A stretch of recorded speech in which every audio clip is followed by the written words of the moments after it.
கர்த்தர் ஸ்தோத்திரம், கர்த்தர் வாய்ப்பதாக. இந்த நாளிலே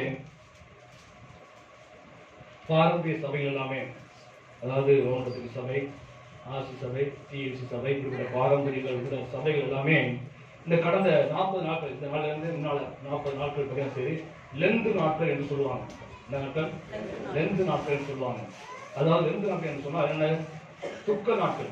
அது துக்க நாட்கள். இந்த நாட்கள்ல வந்து விசேஷமாக அவங்க வந்து என்ன சொன்னா, நெற்றியில வந்து சாம்பு பூசி கொள்வாங்க. அதுக்கு பிறகு பார்த்தீங்கன்னா சரி, பூ வைக்க மாட்டாங்க. அது மட்டும் இல்லாமல் அசைவம் சாப்பிட மாட்டாங்க. எந்த ஒரு நல்ல காரியத்தையும் செய்ய மாட்டாங்க. இப்படியாக இந்த 40 நாளும் அவங்க விரதம் இருப்பாங்க, உபவாசம் போடுவாங்க. இப்படி எல்லாம் இந்த 40 நாட்களும் அவங்க வந்து எந்த ஒரு நல்ல காரியம் செய்யாதபடிக்கு அவங்க 40 நாள் துக்க நாட்கள் என்று சொல்லி அனுசரிப்பாங்க. சரி, இதெல்லாம் ஏன் பாஸ்டர் சொல்றீங்க? ஒரு சபையை ஏன் குறை சொல்லணும் அப்படின்னு நினைக்கிறீங்களா? நான் சபையை குறை சொல்றதுக்காக சொல்லல. அவங்க செய்யற காரியங்கள் எல்லாமே ஆண்டவர் இயேசு கிறிஸ்து பூமியில வந்து இவ்வளவு பாடுகள், இவ்வளவு வேதனை, இவ்வளவு கண்ணீர் விட்டு தன் ஜீவனை கொடுத்தாரே, அந்த நோக்கத்தின் அர்த்தத்தை புரியாமல், அந்த நோக்கத்தை அவமாக்கும்படியாக ஆண்டவர் இயேசு கிறிஸ்து பூமியில வந்து எதற்காக தன் ஜீவனை கொடுத்தார் என்ற நோக்கத்தை அவமாக்கும்படியாக, அதை யாரும் எண்ணி பார்க்க விடாதபடிக்கு அந்த நோக்கத்தையே வந்து மறக்கும்படியாக இந்த காரியத்தை செய்யறாங்க. நான் சொல்ல புரியாது, இந்த காரியம் செய்யறதுனால என்ன கஷ்டம் கிடையாது, அவர் சபையை குறை சொல்லல. அவங்க இப்படி செய்யறதுனால தேவன் ஆகிய ஆண்டவர் இயேசு கிறிஸ்து பூமியில வந்து மரித்தவரின் நோக்கமே மாறி போகுது. ஆண்டவர் இயேசு கிறிஸ்து மரித்தவருடைய நோக்கமே மாறி போகுது.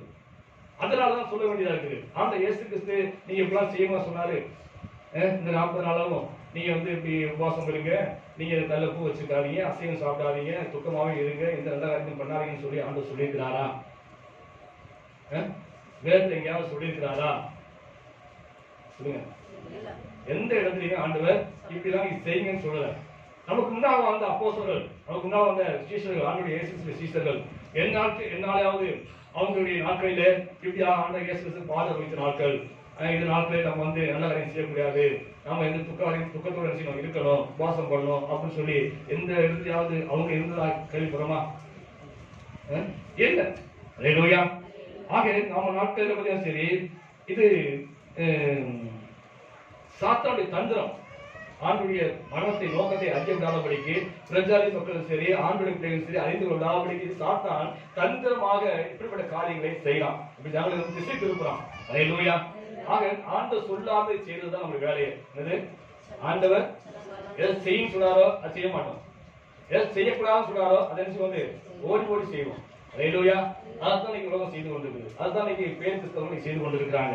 அல்லேலூயா. ஆக இந்த நாட்களில வந்து நாம ஆண்டவர் இயேசு கிறிஸ்து ஏன் இந்த பூமியில வந்து இவ்வளவு பாடுகளையும் இவ்வளவு நிந்தைகளையும் சுமந்து நமக்காக ஜீவனை கொடுத்தாரு, எதற்காக மரித்தாரு, அந்த மரித்த நோக்கம் நிறைவேறிக்கிற அன்னைக்கு என்பதற்கு தான் தியானிக்க போயிடும். அல்லேலூயா. ஆண்டவர் இயேசு கிறிஸ்து ஏதோ இந்த 40 நாள் தான் பாடு அனுபவிச்சான்னு சொல்ல முடியுமா? ஆண்டவர் இயேசு கிறிஸ்து இந்த 40 நாள் தான் பாடு அனுபவிச்சாரா?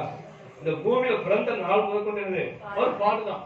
ஆண்டவர் இயேசு கிறிஸ்து என்னைக்கு பூமியில பிறந்தாரோ அந்நாள் முதல் பாடுதான் அவருக்கு. அவர் சுகமா பட்டு மெத்தையில அது பிறக்கல, ஒரு மாட்டுக்கு தான் பிறந்தார். அது பிறக்க கூட ஒரு நல்ல இடம் கிடைக்கல. அல்லேலூயா. அவர் பெற்றெடுக்க கூட அந்த மரியாளுக்கு வந்து ஒரு நல்ல ஒரு மறைவான இடம் கிடைக்கல. குதைகள் கட்டியக்கூடிய அந்த குதை காலத்துல தான் ஆண்டவர் இயேசு கிறிஸ்து பிறந்தாரு. ரொம்ப வறுமை குளத்துல பிறந்தாரு, ஏழை குடும்பத்துல பிறந்தாரு. அல்லேலூயா. ராஜா வீட்டிலோ அரண்மனையிலோ பிறக்க கிடையாது. அவர் பிறந்த நாள் முதல் கொண்டு அவர் பாட அனுபவிச்சாரு. அல்லேலூயா. 33 வருஷம் வீடு வாழ்ந்திருக்காரு. 33 வருஷம் அவர் பாடுதான் அனுபவிச்சிருக்காரு. அவரை கொல்லுவதற்கு பல முறை பிசாசு ஆட்களை ஏவினான். 2 வயதுல 7 ராஜா மூலமாக அவர் கொலை செய்ய முயற்சி பண்ணான். அதுல ஆண்டவர் நினைச்சாரு, அந்த குழந்தையை தப்பிக்க வச்சாரு. அதுக்கு பிறகு ஊழியத்துக்கு வந்த பிறகு சரி, ஜனங்களாம் சேர்ந்து கொண்டு போய் மலையில நினைச்சாங்க, மலையில கொண்டு போய் அவர் தள்ளி விட்டு கொள்ள முயற்சி பண்ணாங்க. அதுலயே ஆண்டவர் இயேசு மறந்து போயிட்டாரு. அதுல பரிசேயர் வேதமாக அநேக முறை அது கொலை செய்வதற்கு வகை தேடினாங்க. வசனம் சொல்கிறது, கொலை செய்வதற்கு வகை தேடினாங்களாம். அல்லேலூயா. அதுலயும் எல்லாம் ஆண்டவர் இயேசு தப்பிட்டாரு. கடைசி சாத்தா கொண்டு போய் ரோம அரசாங்கத்தின் மூலமாக இந்த சிலுவை மரணத்துல எப்படியாவது கொண்டு போட்டு விடணும் என்று தீர்மானம் செய்து அந்த சிலுவை மரணத்துக்கு அவரை கொண்டு தள்ளினான். ஆண்டவர் இயேசு கிறிஸ்து சந்தோஷமா சிலுவை மரணத்தை ஏற்றுக்கொண்டு அந்த சிலுவை மரணத்தின் மூலமாகவே அவனை ஜெயிச்சிட்டார். அல்லேலூயா. அவன் எதிர்பார்க்கவே கிடையாது. இதோட அவருடைய கதை முடிஞ்சு போச்சு. அவன் திரும்பி எழுந்துக்க முடியாதுன்னு நினைச்சான். ஆனா அந்த எதற்கொண்டு சிலுவை மரணத்தை கொண்டு போய் விட்டானோ அதே சிலுவை மரணத்தை கொண்டு ஆண்டவர் இயேசு கிறிஸ்து ஜெயம் பெற்றாரு. அல்லேலூயா. அவ ஆண்டவர் இயேசு கிறிஸ்து ஜெயம் பெற்ற நாள் தான் இந்த நாள். அல்லேலூயா. ஆண்டவர் இயேசு கிறிஸ்து சாத்தானை ஜெயித்த நாள் இந்த நாள். அல்லேலூயா. அப்ப இந்த சந்தோஷமா நம்ம கொண்டாட வேண்டிய நாள். இந்த நாளை காண அநேக பரிசுத்தர் காத்திருந்தாங்க. வசனம் சொல்லுது இந்த நாளை காண அநேக பரிசுத்தர் ஆபிரகாம் என்ன சொன்னான்? இயேசு கிறிஸ்து நாளை காண வாஞ்சித்தார்னு வசனம் சொல்லுது. அல்லேலூயா. ஏன்னா இப்படி ஒரு வெற்றி பெறணும், இப்படி ஒரு ஜெயம் எடுக்க வேண்டும், பிசாசை ஜெயிக்கணும். இந்த உலக மக்கள் எல்லாம் பாவத்துல கட்டி வச்சிருக்கான், அந்த பிசாசை ஜெயிக்கிறது ஏதாவது வழி பிறக்குமா என்று அநேக பரிசுத்தர் காத்திருந்தாங்க. அவங்க ஆண்டவர் இயேசு கிறிஸ்து அப்படி வந்து அவனை ஜெயிக்க முடியும் என்று அவங்க விசுவாசித்தாங்க. அதனால இயேசு கிறிஸ்து இந்த நாளை காண்பதற்காக அவர் வாஞ்சித்தார்கள் வசனம் சொல்கிறது. அல்லேலூயா. அது மட்டும் இல்ல, இந்த சிலுவை மரணம் என்பது தேவனுடைய சித்தம். தேவனுடைய சித்தம் இப்படித்தான் மரிக்க வேண்டும் இயேசு கிறிஸ்து என்று சொல்லி பிதாவாகிய தேவன் சித்தம் கொண்டபடினாலே ஆண்டவர் இயேசு கிறிஸ்து அந்த சிலுவை மரணத்தை சந்தோஷமா ஏற்றுக்கொண்டாரு. அல்லேலூயா. சந்தோஷமா ஏற்றுக்கொண்டாரு. வேதம் இதுதான் 6 மணி நேரமும் அவருக்கு வேதனைப்பட்டாரு. சிலுவை மரணத்துல பாத்தீங்கன்னா சரி, 1 நாள் 2 நாள் கூட அந்த உயிருக்கு போகாது. அந்த அளவுக்கு அந்த சிலுவையில வந்து தொங்கிட்டே இருப்பாங்க. கொஞ்சம் கொஞ்சமா ரத்தம் போக போக போக போக கடைசியில பாத்தீங்கன்னா சரி, அந்த ஜீவன் வந்து 1 நாள் 2 நாள் கழிச்சு பிரியும். அல்லேலூயா. ஆனா ஆண்டவர் இயேசு கிறிஸ்து மட்டும் 6 மணி நேரம் தான் சிலுவையில தொங்கினார் என்று வசனம் சொல்கிறது. 6 மணி நேரத்துல அவர் அவ்வளவு பாதுகாத்தார். அல்லேலூயா. அந்த 6 மணி நேரத்துல ஆண்டவர் பேசின வார்த்தை மொத்தம் எத்தனை வார்த்தை? 7 வார்த்தைகள். அல்லேலூயா. அந்த 7 வார்த்தையை ஒவ்வொரு வருஷமும் தியானிப்போம். சபையில வந்து ஒரு விசுவாசத்திலிருந்து ஒரு வார்த்தையை கொடுத்து 7 வார்த்தையை தியானிக்க சொல்லி நம்ம வந்து ஒவ்வொரு வருஷமும் கேட்டுதான் வந்து. ஆனா இந்த நாட்களிலே நம்ம சபை விசுவாசத்துக்கு ஆயத்தம் இல்லாதனால அதை அவங்க நிப்பாட்டிட்டு இன்னைக்கு வந்து ஆண்டவர் இயேசு கிறிஸ்து மரித்த நோக்கம் நிறைவேறிக்குதா, இயேசு எதுக்காக பூமிக்கு வந்து மரிச்சாரு, ஏன் தன் ஜீவனை கொடுத்தாரு என்பதை அறிந்து கொள்வதற்காகத்தான் இந்த நாட்களில வந்து அந்த 7 வார்த்தையை தியானிக்க நிப்பாட்டிட்டு இந்நாட்களிலே ஆண்டவர் இயேசு கிறிஸ்து மரித்த நோக்கம் என்ன, எதுக்காக மரிச்சாரு, இப்படி எல்லாம் கொண்டாட முடியாது மரிச்சாரு, இப்படி எல்லாம் சீரியஸ் கட்டி ஆடம்பரமா நல்லா வஸ்திரம் உடுத்தி புசித்து குடித்து எல்லாம் சந்தோஷமா இருக்கிறதா ஆண்டவர் மரிச்சாரு. அது நோக்கம் அல்ல. பிசாசு அந்த நோக்கத்தை மாற்றி விட்டான். ஆண்டவர் இயேசு கிறிஸ்து ஏன் சிலுவையில வந்து மரிச்சாரு என்ற நோக்கத்தை ஜனங்கள் அறியவிடாதபடிக்கு, பிரஜர்களுக்கு அறியவிடாதபடிக்கு அதை மறைத்து வைத்திருக்கிறான். அல்லேலூயா. அவங்களுக்கு நாம் செய்யாதபடிக்கு இன்னைக்கு ஆண்டவர் இயேசு கிறிஸ்து ஏன் மரிச்சாரு, அந்த மரித்த நோக்கம் என்ன, அந்த நோக்கம் நிறைவேறிதா என்பதை சிந்தித்து பார்க்கும்படியாக இந்த நாள் கூடி வந்திருக்கிறோம். முதலாவது ஒரு வசனத்தை வாசிப்போம். 1 தீமோத்தேயு 2ஆம் அதிகாரம் 4 இருந்து 6 வரைக்கும் வாசிப்போம். 1 தீமோத்தேயு 2ஆம் அதிகாரம் 4 இருந்து 6 வரைக்கும். எல்லா மனுஷரும் ரட்சிக்கப்படவும் சத்தியத்தை அறிகிற அறிவை அடையவும் அவர் சித்தம் உள்ளவராய் இருக்கிறார். தேவன் ஒருவரே, தேவனுக்கும் மனிதனுக்கும் மத்தியஸ்தர் ஒருவரே, எல்லாவற்றையும் மீட்கும் பொருளாக தம்மை ஒப்புக் கொடுத்த மனிதனாகிய கிறிஸ்து இயேசு அவரே. இதற்குரிய சாட்சி ஏற்ற காலத்தில் விளங்குகிறது. அல்லேலூயா. அப்போஸ்தலர் பவுல் என்ன சொல்றாரு? ஒப்புக் கொடுத்த மனிதனாகிய கிறிஸ்து இயேசு பூமிக்கு எப்படி வந்தாரு? தெய்வமா வரல. அல்லேலூயா. உங்களை போல என்ன போல சாதாரண மனிதன் தான் வந்தார். அதான் மனிதனாகிய கிறிஸ்து சொல்லப்பட்டது. அல்லேலூயா. அப்ப ஆண்டவர் இயேசு கிறிஸ்து இந்த பூமியில வந்து மரிப்பதற்கு காரணம் என்ன? சொல்லுங்க சொல்லுங்க. எல்லா மனுஷரும் ரட்சிக்கப்படணும். அல்லேலூயா. எல்லா மனுஷரும் ஆண்டவர் இயேசு கிறிஸ்துவை அறிந்து அவர் பாவ வாழ்விலிருந்து விடுதலையாக வேண்டும். அல்லேலூயா. இதான் ஆண்டவர் மரித்ததற்கான முதல் நோக்கம். என்ன நோக்கம்? எல்லாரும் ரட்சிக்கப்படணும். ஆண்டவர் ஒரு பாரபட்சமில்லாத தேவன். நீ தான் எனக்கு வேணும், நீ வேண்டாம் எனக்கு இந்த ஆண்டவர் யாரையுமே சில ஒதுக்குறது கிடையாது. இந்த உலகத்தில் படைக்கப்பட்ட இருக்கிற மனிதன் எல்லாருமே தேவனால் படைக்கப்பட்டவங்கதான். எல்லாரையும் தேவன் நேசிக்கிறாரு. அல்லேலூயா. இந்த உலக மக்களுக்காக ஆண்டவர் இயேசு ஜீவனை கொடுத்தாரு. அது நோக்கம் என்ன சொன்னா எல்லாரும் ரட்சிக்கப்பட வேண்டும். அல்லேலூயா. எல்லாரும் மனம் திரும்ப வேண்டும். அல்லேலூயா. எல்லாருமே பாவிதான். எல்லாருமே அது சொல்லும் போது எல்லாருக்கும் ரொம்ப கஷ்டமா இருக்கும். பிரஜாதி மனிதரை போய் நாங்க சுவிசேஷம் அடிக்க போறோம், வெளியே ஊருக்கு போறோம், ஒரு போகும்போது பாவிகளே எல்லாரும் மனம் திரும்ப சொல்லும் போது எல்லாத்தையும் பாவின்னு சொல்றாங்க அப்படின்னு சொல்லி சில சண்டைகளும் வந்துருக்காங்க. அல்லேலூயா. இந்த பூமியில பிறக்கும் போது நாம் ஆணா பிறக்கிறோம் பெண்ணா பிறக்கிறோம் அது வேற விஷயம். ஆனா எப்படி பிறக்கிறோம்? பாவியத்தான் பிறக்கிறோம். அல்லேலூயா. நான் பிறக்கும் போது எப்படி பிறக்கணும்? எல்லாரும் பாவியத்தான் பிறக்கிறோம். யாரும் பரிசுத்தம் யாரும் பிறப்பது இல்லை. பிறக்கும் போது எல்லாம் பாவியத்தான் பிறக்கிறோம். அப்ப எல்லாத்துக்கும் என்ன வேணும்? ரட்சிப்பு வேணும். அல்லேலூயா. இந்த உலகத்தில் பிறந்த அத்தனை மனிதனுக்கும் ரட்சிப்பு கண்டிப்பா தேவை. அந்த ரட்சிப்பை கொடுக்க முடியாதான் ஆண்டவர் இயேசு கிறிஸ்து சிலுவையிலே மரிச்சாரு. அல்லேலூயா. முதல் நோக்கம் அதுதான். சங்கீதம் 51 வாசிப்போம்.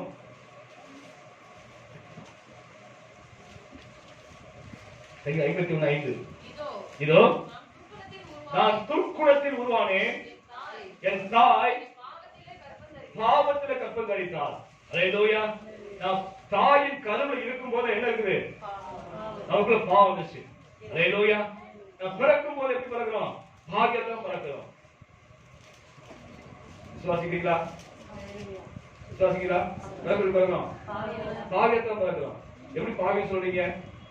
பிள்ளை பிறக்கும்போது ஒண்ணுமே தெரியாது, அது பாவிக்கிறீங்க சொல்லுங்க. பல பேசிருக்கோம், சரியா பேசிருக்கோம். சொல்லுங்க பார்ப்போம். பிறக்கும்போது அந்த பிள்ளைக்கு என்ன தெரியும்? ஒண்ணும் தெரியாது. பச்சை மண்ணு பாங்கலையே பச்சை பிள்ளை. அந்த பிள்ளை நான் சொல்றேன் பாக்கியத்தை பிறக்குங்கிறேன். எப்படி?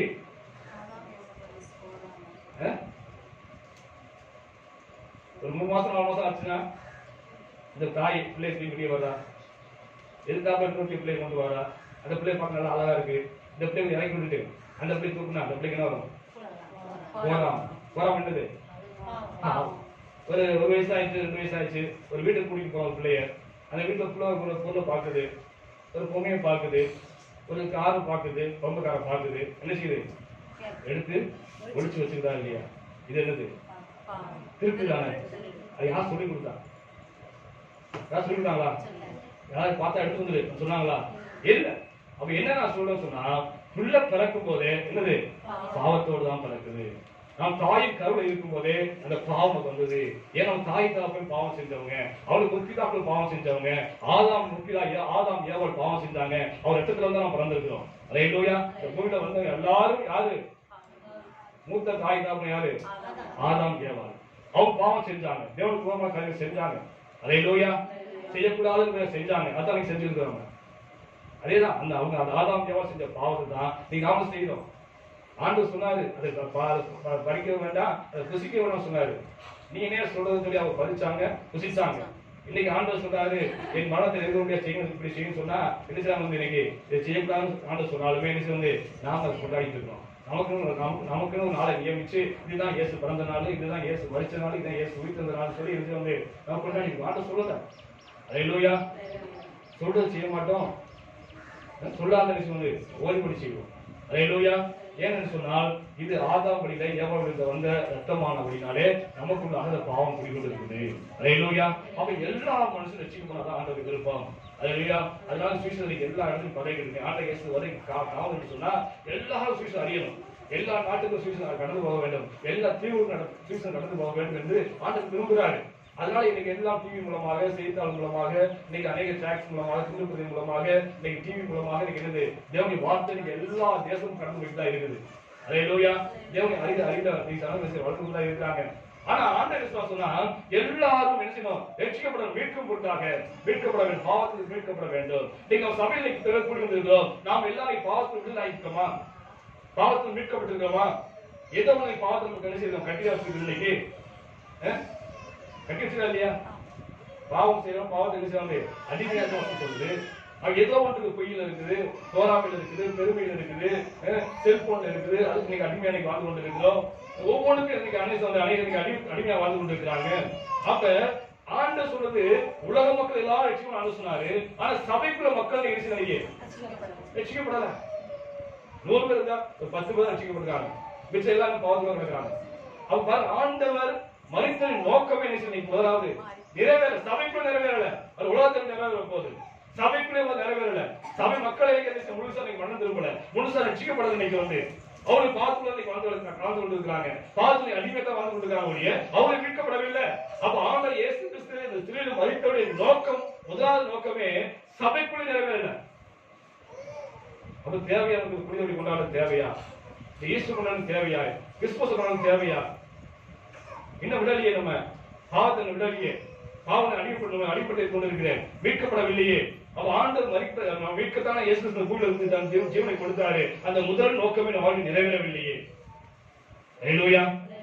இரண்டாவது, சத்தியத்தை அறிய வேண்டும். எல்லாரும் சத்தியம் அறிய வேண்டும். தேவனுடைய வார்த்தை என்ன எல்லாரும் அறிய வேண்டும். ஹல்லேலூயா. எத்தனை அறிஞ்சிருக்கிறோம்? உலக மக்கள் அறிஞ்சிருக்காங்க இல்லையோ? அங்க சத்தியம் போயிட்டு தான் இருக்குது.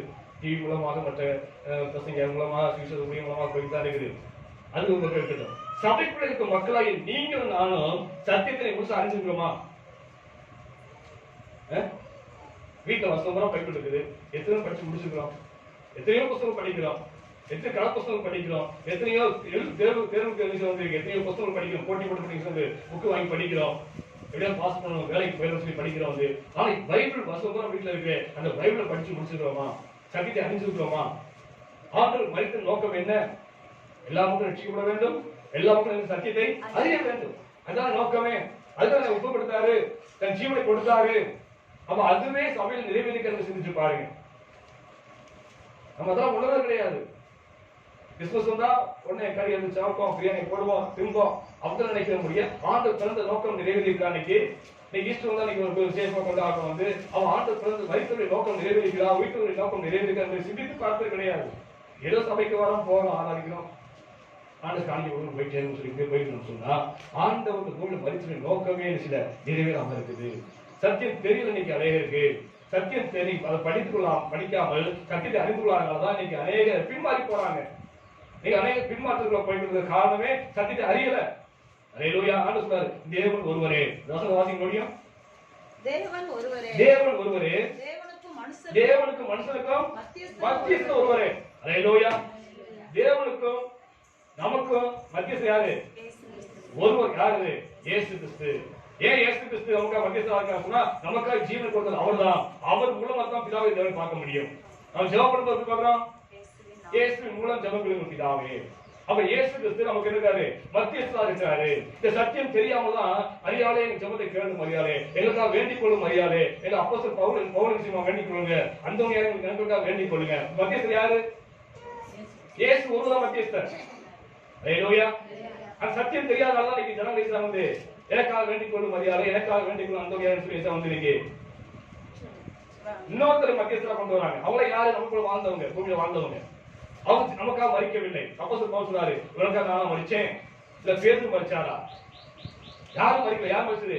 இயேசு தான் உங்களுக்கு மரிச்சாரு. அவர்தான் பிதாவை தேவனுக்கு உங்களுக்கு மத்தியஸ்தரா இருக்கிறாரு. ஹல்லேலூயா. அதை விட்டுட்டு மற்றவர்கள் மூலமா ஜெபம் பண்ணா ஒரு நாள் ஜெபம் கேட்கப்படாது. ஹல்லேலூயா. மரியாதை போய் சொன்னாங்க, திராட்சை குறைஞ்சு போச்சு, ஏதாவது செய்யுங்க அப்படின்னு சொன்னாங்க. அந்த அம்மா போய் இயேசு சொன்னாங்க, என்ன சொன்னாங்க? திராட்சை குறைஞ்சு போச்சா, நீ ஏதாவது செய்ய அப்படின்னு சொன்னாங்க. ஆண்டவர் சொன்னாரு, ஸ்ரீ உனக்கு இலக்கம் என்ன? அம்மா சொல்ல கேட்க மாட்டாரு. ஹல்லேலூயா. அது மாம்சத்துல அம்மா. அந்த அம்மா போய் சாப்பிட கேட்க மாட்டாரு. என் வேலை நான் வரல, இவாருக்கு போகிட்டாரு. அந்த அம்மா சொன்னாங்க, அவர் என்ன சொல்றாரோ செய்யுங்க. ஹல்லேலூயா. இயேசு என்ன சொல்றாரு செய்யுங்க, நான் சொல்ல செய்ய வேண்டாம். ஹல்லேலூயா. நான் போய் சொன்னாலும் செய்ய மாட்டாரு. யார் சொல்றாரு? அவர் என்ன சொல்றாரோ செய்யுங்க. அப்ப ஆண்டவர் இயேசு சொன்னபடி செஞ்சாங்க. அங்கே குறைவு நிறைவாகி மாறிவிட்டது. ஹல்லேலூயா. ஆக இந்த நாட்களிலே சத்தியம் தெரியாதனாலதான் இன்னைக்கு ஜனங்கள் வந்து இன்னைக்கு கண்டனை வழிபட்டு கொண்டு இருக்கிறாங்க. கண்டது மூலமா நீங்க நினைச்சா இன்னைக்கு அவங்க ஜெபம் பண்ணலாமா, அவங்க மூலம் ஜெபம் கேட்கப்படுமா என்று சொல்றாங்க. வந்து இன்னைக்கு ஃபாதர் சொன்னா, ஏன் நீங்க விசுவாசிக்கா நீங்க ஜெபம் பண்ணும்போது உங்க ஜெபத்தை ஆண்டு கேட்கும் போது ஏன் மரியாதை ஜெபத்தை கேட்க மாட்டாரு? அவங்க வாதம் கேட்கலாம் இல்லையா? என்ன சொல்றாங்க? பாஸ்டர் நினைச்சாங்க விசுவாசிக்காக சொல்ல புரியுதா? ஜெபம் பண்ணாங்க, உங்க ஜெபத்தை ஆண்டு கேட்காரு. அப்படி இருக்கும்போது ஏன் மரியாதை ஜெபம் பண்ண கேட்க மாட்டாரா? அவங்க அம்மாவாச்சே அப்படின்னு சொல்லி ஃபாதர் கேட்கிறாங்க. அந்த அம்மா இப்ப இல்ல உயிரோட. அதான் புரிஞ்சுக்கணும். அவங்க சொல்ல அந்த வார்த்தைக்கு பதில் நான் சொல்றேன். அந்த அம்மா என்ன உயிரோட இல்ல, அந்தோனியார் உயிரோட இல்ல. அவங்கள மதிச்சு அடக்கம் இன்னும் கலர் அவங்க மத்தியில் இருக்குது. ஹல்லேலூயா. உயிரோட பாஸ்டர் ஜெபம் பண்ணா என்ன செய்வார்? ஆண்டவர் ஜெபம் கேட்கப்படும். ஒருத்தர் என்ன ஜெபம் ஆண்டு சொல்லிட்டாரு. ஹல்லேலூயா. செத்து போன ஜெபம் பண்ணா கேட்கப்பட மாட்டாரு. அவர் ஜெபம் பண்ண மாட்டாங்க. ஹல்லேலூயா. ஆக இந்த சத்தியம் தெரியாதனாலதான் இன்னைக்கு அநேக ஜனங்கள் இன்னைக்கு தடுமாறி கொண்டிருக்கிறாங்க. ஆண்டரை விட்டு விட்டு நீ சத்தியம் தெரியாமல் நீ விக்கிரத்தை ஓடி கொண்டிருக்கிறாங்க. அல்லேலூயா. ஆண்டவருடைய மரித்த நோக்கம் என்ன சொன்னா, எல்லாரும் ரட்சிக்கப்பட வேண்டும், எல்லாரும் சத்தியத்தை அறியணும். நம்ம சபை மக்கள் மட்டும் கிடையாது, உலகத்துல எல்லாரும் சத்தியத்தை அறிய வேண்டும் என்பது தேவனுடைய விருப்பம். ஆனா சபைக்குள்ள இருக்க மக்களாகிய நாமாவது இன்னைக்கு அறிந்திருக்கோம் என்று சிந்திச்சு பாருங்க. அப்புறம் எதுக்கு ஈஸ்டர் கொண்டாடணும்? அல்லேலூயா. சத்தியத்தை அறியணும். அடி எழுதப்படி தெரிஞ்ச எல்லாரும் சத்தியம் படிக்கணும், அது தியானிக்கணும், அது அர்த்தத்தை புரிந்து கொள்ள வேண்டும். அப்பதான் எப்பொழுதும் விழுந்து போகாம இருப்போம். இன்னைக்கு அநேகர் சத்தியத்தை படிக்காதனால, தெரிந்து கொள்ளாதனாலதான் இன்னைக்கு அநேகர் புதுசு புதுசா உபதேசம் வரும்போது அது விழுந்து போறாங்க, பின்மாறி போயிடுறாங்க. அல்லேலூயா. இன்னைக்கு தகுந்தபடி நீங்க எத்தனையோ உபதேசங்கள் வந்து கொண்டு இருக்குது. யெகோவா விட்னஸ் வந்து இருக்குது. ஆண்டவர் சொன்னாரு மத்தியஸ்தர் ஒருவன் சொல்லி, அவன் என்ன சொன்னா அவரு மாதிரி மத்தியஸ்தர் கிடையாது, யெகோவா ஒருத்தர் இருந்தாரு அமெரிக்காவுல, அவர் தான் மத்தியஸ்தர் ஆகிறாரு, அவர் கூட ஜெபம் பண்ண சொல்றான், யெகோவா விட்னஸ் சொல்றாங்க. அல்லேலூயா. இந்த இயேசு நாமம் ஒன்று இருக்குது, இன்னைக்கு செழிப்பு உபதேசம் வந்து இருக்குது. இப்படி ஏராளமான உபதேசம் வந்து கொண்டே இருக்குது. ஜனங்கள் பின்னால போய்கிட்டே இருக்காங்க, அநேக நடத்துக்காக போய்கிட்டே இருக்காங்க. என்று சொன்னால் சத்தியத்தை அறிவதில்லை. அல்லேலூயா. ஆண்டவர் சத்தியத்தை அறிய வேண்டும்ன்றதுக்காக தான் ஆண்டவர் ஜீவனை கொடுத்தாரு. இனிமையாவது என்ன செய்ய, சத்தியத்தை அறிங்க. இனிமையாவது ரட்சிக்கப்படுறது பிரயாசப்படுங்க, ஒரு ரட்சிப்பு நிறைவேறக்கு பிரயாசப்படுங்க. அல்லேலூயா. இரண்டாவது உபதேசம் சரி, ஆண்டவர் இயேசு கிறிஸ்து ஏன் சிலுவையில் மரித்தார் சொன்னா, 1 பேதுரு 2:24 வாசிப்போம்.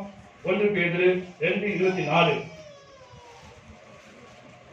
நாம் பாவங்களுக்கு செத்து நீதிக்கு பிழைத்திருக்கும்படிக்கு அவர்தாமே தமது சரீரத்திலே நம்முடைய பாவங்களை சிலுவையின் மேல் சுமந்தார், அவருடைய தழும்புகளால் குணமானீர்கள்.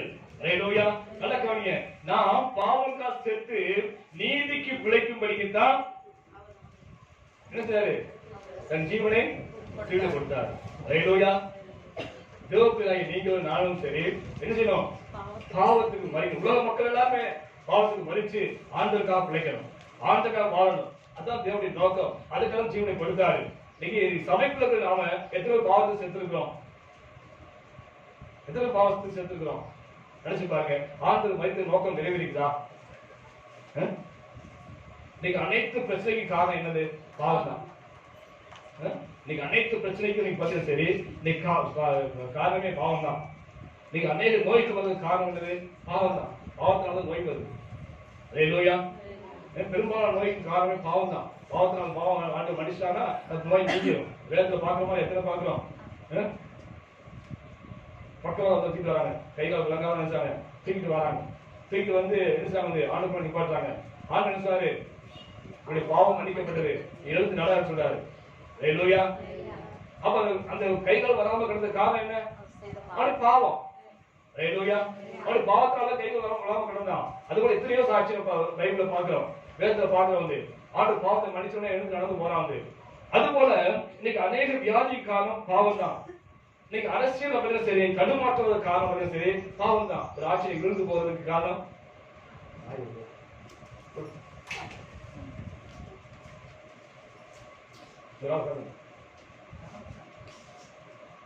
நீங்க அரசியல் வந்து தடுமாற்றம் வருவதற்கு காரணம் பாவம் தான். அதே குடும்பத்துல இன்னைக்கு பிரச்சனை வர காரணம் பாவம் தான். ஆணோ பெண்ணோ கணவனோ மனைவி அரசியல் பாவத்தினால குடும்பத்துல சண்டை பிரச்சனை, ஓயாத பிரச்சனை என்ன செய்யுது வந்து கொண்டுதான் இருக்குது. அல்லேலூயா. ஒரு வியாபாரம் இல்ல வளர்ந்து ஒரு வியாபாரம் விழுந்து போறது காரணம் என்ன? சரி, கண்டுபிடிச்சா சரி, பாவம் தான். எங்கேயோ இருக்க பாவம் இருக்கு. வளருடைய தொழில் அசிந்து போறது காரணம் பார்த்தீங்கன்னா சரி, அங்க பாவம் தான் காணப்படுது. அல்லேலூயா. ஆக இப்படிப்பட்ட எல்லா பிரச்சனைக்கும் அநேக வாலிபர்களை அநேக மாணவர்களுக்கு பாலாகி விடுறதுதான் இந்த பாவம் தான். அல்லேலூயா. இந்த பாவம் தான் இன்னைக்கு பயங்கரமாக எனக்கு எல்லாத்துக்கும் செய்து பிரச்சனை கொண்டு கொண்டிருக்குது. அல்லேலூயா. ஆனால் பிசாசானவன் இந்த பாவம் என்பது கொடூரமானது. பாவம் என்பது கொடூரமானது. பயம், பயப்பட வேண்டிய ஒரு வார்த்தை. பாவத்தை பார்த்து பயப்படணும். அப்படிப்பட்ட அந்த வார்த்தையை இந்த பிசாசு டம்மி ஆக்கிட்டான். என்னது? டம்மி மாதிரி ஆக்கிட்டான். பாவத்துக்கு வந்து பயங்கரமான அந்த வார்த்தையை பிசாசு சாதாரணமாக வந்து உதாரணத்துக்கு பார்த்தீங்கன்னா சரி, நமக்கு பஸ் ஸ்டாண்ட்ல பார்க்கலாம், ஒருத்தன் ரொம்ப பில் சட்டை கொடுத்து ரொம்ப வறுமை குளத்துல ஒரு பிச்சை தான் சொன்னேன். என்ன சொல்லுவோம்? ஐயோ பாவம். பாவம் வார்த்தை எங்க போகுது? பாவம் என்னது? அந்த பாவத்தை வார்த்தைக்கு அர்த்தத்தை தெரிஞ்சுடாமலிக்கு பிசாசாலும் பாவத்தை வந்து ஒரு டம்மியான வார்த்தையை மாத்திட்டான். அல்லேலூயா. பாவம் பயங்கரமானது. பாவத்தினால எல்லா பிரச்சனையும் வருது. நீ குடும்பத்தில் பிரச்சனை காரணம் பாவம் தான். ஒரு சபை உடைஞ்சு போதால் காரணம் பாவம் தான். அல்லேலூயா. நீ சபை சேரிக்கப்படுது சொன்னா அது ஒரு பாவம். எங்கோ இருக்கிற பாவம், ஊழியக்காரன் மத்தியிலோ விசுவாசி மத்தியிலோ எங்கோ ஒரு பாவம் இருக்கிறனால சபை உடைஞ்சு போகுது. இன்னைக்கு குடும்பம் உடைஞ்சு போகுது, காரணம் பாவம் தான் வந்து. அது இன்னைக்கு எல்லா பிரச்சனைக்கும் பாவம் தான் காரணமா இருக்கு. ஆனா பாவங்கிற வார்த்தை எப்படிதான் வந்து தண்ணியா வச்சுதான். அல்லேலூயா. இந்த பாவங்களை வந்து கொஞ்சம் விளக்கமா படிக்கணும், படிச்சா நல்லா இருக்கும். நான் பைபிள் சொல்லியிருக்கேன், இந்த பாவத்தை குறித்து சொல்லியிருக்கேன். ஒரு சில புத்தகத்துக்குள்ள பாவத்தை குறித்து வேற சொல்லியிருக்கேன். ஆக இந்த பாவங்களுக்கு என்ன அர்த்தம் சொன்னா, நீங்க அநேக பாவம்னா என்ன? கொலை செய்வது, கொள்ளையடிப்பது, பொய் சொல்வது, விபச்சாரம் பண்ணுவது, குடிப்பது, இதுதான் பாவம் என்று நீங்க நினைச்சிட்டு இருக்கோம். அல்லேலூயா. ஆனா உண்மையான பாவம் என்ற வார்த்தைக்கு என்ன அர்த்தம் தெரியுமா? அது எபிரேய மொழியில 2 வார்த்தை கொடுக்கப்பட்டது பைபிள்ல.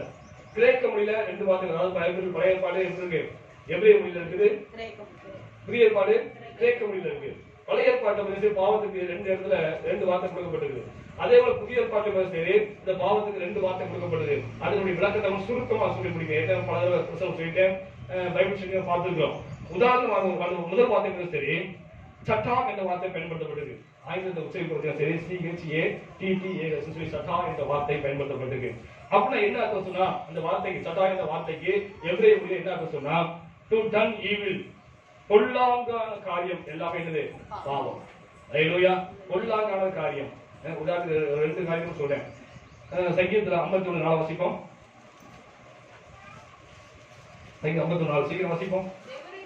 தேவனை ஒருவருக்கே விரோதமாக நான் பாவம் செய்து ஒரு கண்களுக்கு முன்பாக பொல்லாங்கான நடப்பித்தேன். இந்த பொல்லாங்கிற வார்த்தை சட்டான வார்த்தை பயன்படுத்தப்பட்டது. அல்லேலூயா. பொல்லாங்கானதை நடப்பித்தேன் தாவீது சொல்றாரு. என்ன செஞ்சாரு? என்ன பொல்லாங்க காரியம் செஞ்சாரு? சங்கீதம் 51 மேல கொடுங்க. 10 விட பாவம் செய்த போது. அல்லேலூயா. பொல்லாங்கான காரியம். அல்லேலூயா. அங்க அதான் 40 ஓமே சொல்றாரு, நீ ஓ மந்தையில ஆட்டை எடுத்து சாப்பிட்டீங்கன்னா தப்பு கிடையாது, நீ சாப்பிடலாம். உன் வீட்டுல இருக்க ஆட்டுல மந்தையை எடுத்து ஒரு ஆட்டை வெட்டி சாப்பிட்டீங்கன்னா தப்பே கிடையாது. ஆனா இன்னொருத்த மனிதக்கூடிய ஆட்டை எடுத்து நீ சாப்பிட்டீங்கன்னா அடி சாப்பிட்டீங்கன்றது அது பாவம், அது பொல்லாப்பு. அல்லேலூயா. அதே போல இன்னொருத்தன் மனைவியை அவனுக்கு விரோதமா அவனை கொலை செய்துட்டு இன்னொரு மனைவியை வந்து அனுபவிக்க நினைத்தான், அனுபவிச்சான். அந்த நிமித்தமாக அது பொல்லாப்பு என்ற ஒரு வார்த்தை தமிழ்ல போடப்பட்டிருக்குது. அதான் ஆங்கிலத்தில் சட்டா என்ற வார்த்தை பயன்படுது. இது பொல்லாத காரியம். அல்லேலூயா. அதான் 1 சொல்லப்பட்டிருக்கு, 5 சொல்லப்பட்டிருக்கு, பொல்லாங்கை தோன்ற எல்லாவற்றையும் விட்டு விலக்கு. எதெல்லாம் உங்க வாழ்வில உங்க மனசுல பொல்லாப்புன்னு தெரியுதோ அதெல்லாம் விட்டு விலக்கு. அல்லேலூயா. முறைகேடான செயல் எல்லாம் பொல்லாப்பு தான். எதெல்லாம் முறைகேடா நடக்குதோ அதெல்லாம் வந்து பொல்லாப்பு. இந்த பொல்லாங்குன்றது இது பாவம். இன்னும் வாசிப்போம். ஆதியாகமத்துல 19 வாசிப்போம், 19:9 வாசிப்போம், 19:9 வாசிப்போம். 19:9. அதற்கு அவர்கள் அப்பாலே போ பரதேசியாய் வந்த இவனா நியாயம் பேசுகிறது, இப்பொழுது அவர்களுக்கு செய்வதை பார்க்கிறோம், உனக்கு அதிகமாக பொல்லாப்பு செய்வோம் என்று சொல்லி இங்க பொல்லாப்பு என்ற வார்த்தை தான் சட்டான வார்த்தை பயன்படுத்தப்பட்டிருக்கு. இங்க என்ன செய்யறாங்க சொன்னா, சோதோம் குமாரன் அந்த காரியத்தை போடப்பட்டிருக்கு. சோதோம் குமாரன்ல லோத்து வந்து லோத்துடைய வீட்டுக்குள்ள தேவதூதர் வந்துக்கிறாங்க. லோத்துடைய வீட்டுக்குள்ள தேவதூதர் வந்துக்கிறாங்க. அது தேவதூதரை அறிய வேண்டும் ஆம்பளை நினைச்சு வந்து மனுஷன் நினைச்சு அங்குள்ள சிறு பிள்ளை முதற்கொண்டு எல்லாம் கவனிச்சு சிறு பிள்ளை முதற்கொண்டு கிழங்கு வரைக்கும் அந்த அந்த வந்துக்கிற அந்த தூதர்களை ஆம்பளை நினைச்சு ஆண்களை நினைத்து அவரோட உறவு கொள்ள வேண்டும் என்று அந்த லோத்துடைய கதவு தட்டுறாங்க. எத்தனை பேரு? சிறு பிள்ளை முதற்கொண்டு கிழங்கு வரைக்கும் படிச்சு பாருங்க. அப்போ ஆணுக்கு ஆண் உறவு கொள்ளக்கூடிய பொல்லாப்பான காரியத்தை, அதாவது ஒழுங்கு இல்லாத காரியங்களை செய்யும்படியாக அவங்க எல்லாம் கூடி வந்திருக்கிறாங்க. அந்த இடத்துல சட்டா என்ற வார்த்தை பயன்படுத்தப்பட்டிருக்கு. அப்ப பொல்லாது தேவ ஒழுங்குக்கு விரோதமாக எதெல்லாம் செய்யறோமோ அதெல்லாம் பொல்லாங்கு, அதெல்லாம் சட்டா என்ற வார்த்தை பயன்படுத்தப்பட்டிருக்கு. இப்ப எதெல்லாம் தேவ ஒழுங்குக்கு விரோதமாக தேவனுடைய வசனத்துக்கு விரோதமாக நாம் செய்யறோமோ அது எல்லாம் என்னது? பொல்லாப்பு. அல்லேலூயா. அப்ப இந்த பொல்லாங்கு இந்த காரியம் தேவ ஒழுங்குக்கு மீறி செய்யற காரியம் எல்லாமே என்னது? பாவம். எதெல்லாம் தேவனுடைய வார்த்தைக்கு மீறி செய்யுங்களோ, எதெல்லாம் ஒழுங்கு இல்லாம செய்யுங்களோ அது எல்லாம் என்னது? பாவம் என்று சொல்லப்பட்டிருக்கு. அல்லேலூயா. அடுத்து 2வது வார்த்தை சரி நான் சுருக்கமா முடிச்சிறேன். அவான் என்ற வார்த்தை பயன்படுத்தப்பட்டிருக்கு. AVON உச்சரிப்பு, ஆங்கிலத்தில் உச்சரிப்பு. அவான் என்ற வார்த்தை பயன்படுத்தப்பட்டிருக்கு. அதுக்கு உதாரணத்துக்கு வாசிப்போம். யோபுல 33 வாசிப்போம். யோபு 33:27.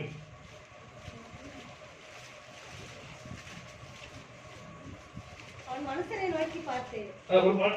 நோக்கி பார்த்து நான் பாவம் செய்து செம்மையானதை புரட்டினேன், அது எனக்கு பிரயோஜனம் இருக்கவில்லை. அல்லேலூயா. இங்க பாருங்க, இங்க அவான் என்ற வார்த்தைக்கு என்ன சொல்லப்படுது சொன்னா செம்மையானதை புரட்டினேன், செம்மையானது உண்மையானதை புரட்டி பேசுவது. நான் சத்தியத்தை போதிச்சுட்டு இருக்கேன், இதை வெளியில போய் பாஸ் எப்படி பேசினாரு அப்படின்னு சொன்னீங்கன்னா என்னது அது பாவம். ஒரு வார்த்தையை உண்மையை புரட்டி பேசும்போது அது பாவம். ஹalleluya. சங்கீதம் 78 வாசிப்போம். ரெண்டு அர்த்தம் இருக்கு இந்த அவான் வார்த்தைக்கு, ரெண்டு அர்த்தம். ஒன்னு செம்மையானதை புரட்டி பேசுவது, இன்னொன்னு சங்கீதம் 78 வாசிப்போம். 78:8 கர்த்தர் அவருடைய 78:8 இதயத்தை செவிப்படுத்தாமலும் தேவனை உறுதியாய் பற்றிக் கொள்ளாமலும் இருந்த முரட்டாட்டமும் கலகம் உள்ள சந்ததி. ஹalleluya. இங்க முரட்டாட்டம் கலகம் உள்ள சந்ததி இந்த இடத்துல இந்த அவான் என்ற வார்த்தை பயன்படுத்தப்பட்டிருக்கு. ஆங்கிலத்துல ரீப்ரெடியன் சொல்லப்பட்டிருக்கு. அதாவது கலகம் பண்ணுவது, முரட்டாட்டம் பண்ணுவது. இதுவே அவான் என்ற பாவம். ஹalleluya. அவ ஒரு நம்ம வீட்டுக்கு பார்க்கணும், ரெண்டு பிள்ளை வீட்டுல இருந்துச்சு என்னது ஒண்ணுக்குள்ள என்னது கலகம் பண்ணுது. இதுவே பாவம். அவான் என்ற வார்த்தை பயன்படுத்தப்பட்டிருக்கு. முரட்டாட்டம் பண்ணுவது, சபைக்குள்ளாக பார்த்தா சரி எவ்வளவு சொல்ல நம்மள கேட்கிறது, எதிர்த்து பேசுறது, எதிர்த்து நிக்க முடியா என்னது எதிர்த்து நிக்கிறது, கலகம் பண்ணுவது, இது எல்லாம் என்னது பாவம். ஹalleluya. அவான் என்ற வார்த்தைக்கு பயன்படுத்தப்பட்டிருக்குது. இந்த பாவமானது படரும் தன்மை உள்ளது. முதல்ல ஒருத்தரை பிடிக்கும், அப்ப எல்லாத்தையும் சவம் முழுச பிடிச்சிடும். ஒருத்தர் வச்சுங்க பாஸ்டர் இந்த மாதிரி இல்லைங்க, ரொம்ப மாறிட்டாரு, அவர் ஆட் பாத்திரம் செய்யறாரு அப்படின்னு சொன்னா வச்சுங்க. இன்னொருத்த வந்துட்டு ஆமாங்க அப்படின்னு நினைச்சு அந்த பாவம் இருக்கு. ஹalleluya. அவன் சும்மா இருப்பானா அவன் பேர் என்ன சொல்லுவாங்க, அவங்க ஆமான்னு சொன்னாங்க போய். அதே போல இந்த மோசே நாட்கள் இருந்துச்சு. மோசே நாட்கள்ல இந்த தேவராக என்று சொல்லி என்ன மோசை கொண்டு தான் ஆண்டவர் பேசினாரா, எங்க கொண்டு பேசுறியா, எங்க கொண்டு நாட்டம் பண்றா, வெந்தயம் எல்லாம் விசாரிக்கணுமா, வெந்தயம் எல்லாம் பண்ணணுமா அவன் சொல்றானே அப்படின்னு சொல்லி ஒருத்தர் எழுப்புனான். ஆனா என்ன ஆகி போச்சு, 200 சேர்ந்தாங்க. 200 சேர்ந்து 200 பாவம் உழுந்து போய் கடைசியில இருந்து பாதம் விடுவிக்கப்பட்டது. ஹalleluya. இந்த பாவம் படரும் தன்மை உள்ளது. ஹalleluya. எச்சரிக்கையாக வேண்டிய காரியம். செம்மையான புரட்டவும் கூடாது, அதை ஒரு எதிர்த்திருக்க கூடாது, கலகம் பண்ணக்கூடாது. ஹalleluya. நீங்க ஒரு ஆட்சிக்கு விரோதமாக போராடுறாங்கன்னா என்னது கலகம், அது பாவம். அதான் சொல்லுது தேவன் ஏற்படுத்தி வைத்த ராஜ்யம், தேவன் ஏற்படுத்தி வைத்த பதவி, தேவன் கொடுத்த ஒரு உயர் மந்திரி பதவி, அவர் விரோதமா நாம் கலகம் பண்ணுவது, அவர் விரோதமாக போராட்டம் பண்ணுவது கூட பாவம் சொல்லுது. ஹalleluya. நான் ரட்சிக்கப்பட்ட பிறகு நான் கம்யூனிஸ்ட்ல இருந்தேன். கம்யூனிஸ்ட்ல இருந்து ரொம்ப தீவிரமா நான் படிச்ச காலத்திலேயே இருந்தேன். இங்க வந்து கூட நான் ரொம்ப தீவிரமா இருந்தேன்.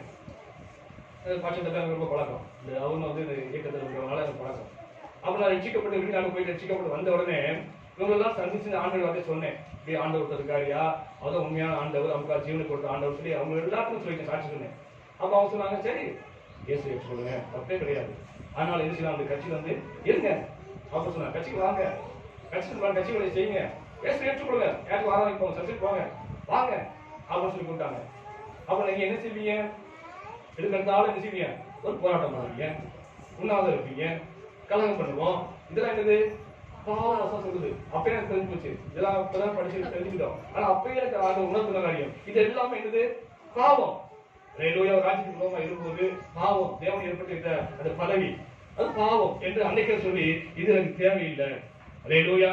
ஆண்டவர் தெரிந்து கொண்டார், ஆண்டவர் பாவம் விடுதலாக்கினாரு. நீ ஆண்டவருக்கு மட்டும் சேவை செய்யக்கூடிய எந்த அரசியல் கட்சிக்கோ எந்த ஒரு மனிதனுக்கோ சேவை செய்ய மாட்டேன்னு சொல்லி அன்னைக்கு நான் சேர்ந்து அதற்கு வெளியே வந்தேன். ஹalleluya. ஆக இதுவும் என்ன செய்யுது பாவம். மூன்றாவது கிரேக்க மொழியில ஒரு வார்த்தை போடப்பட்டிருக்குது, பரக்கமா இந்த வார்த்தை போடப்பட்டிருக்குது. எபேசியர் 2:5 வாசிப்போம்.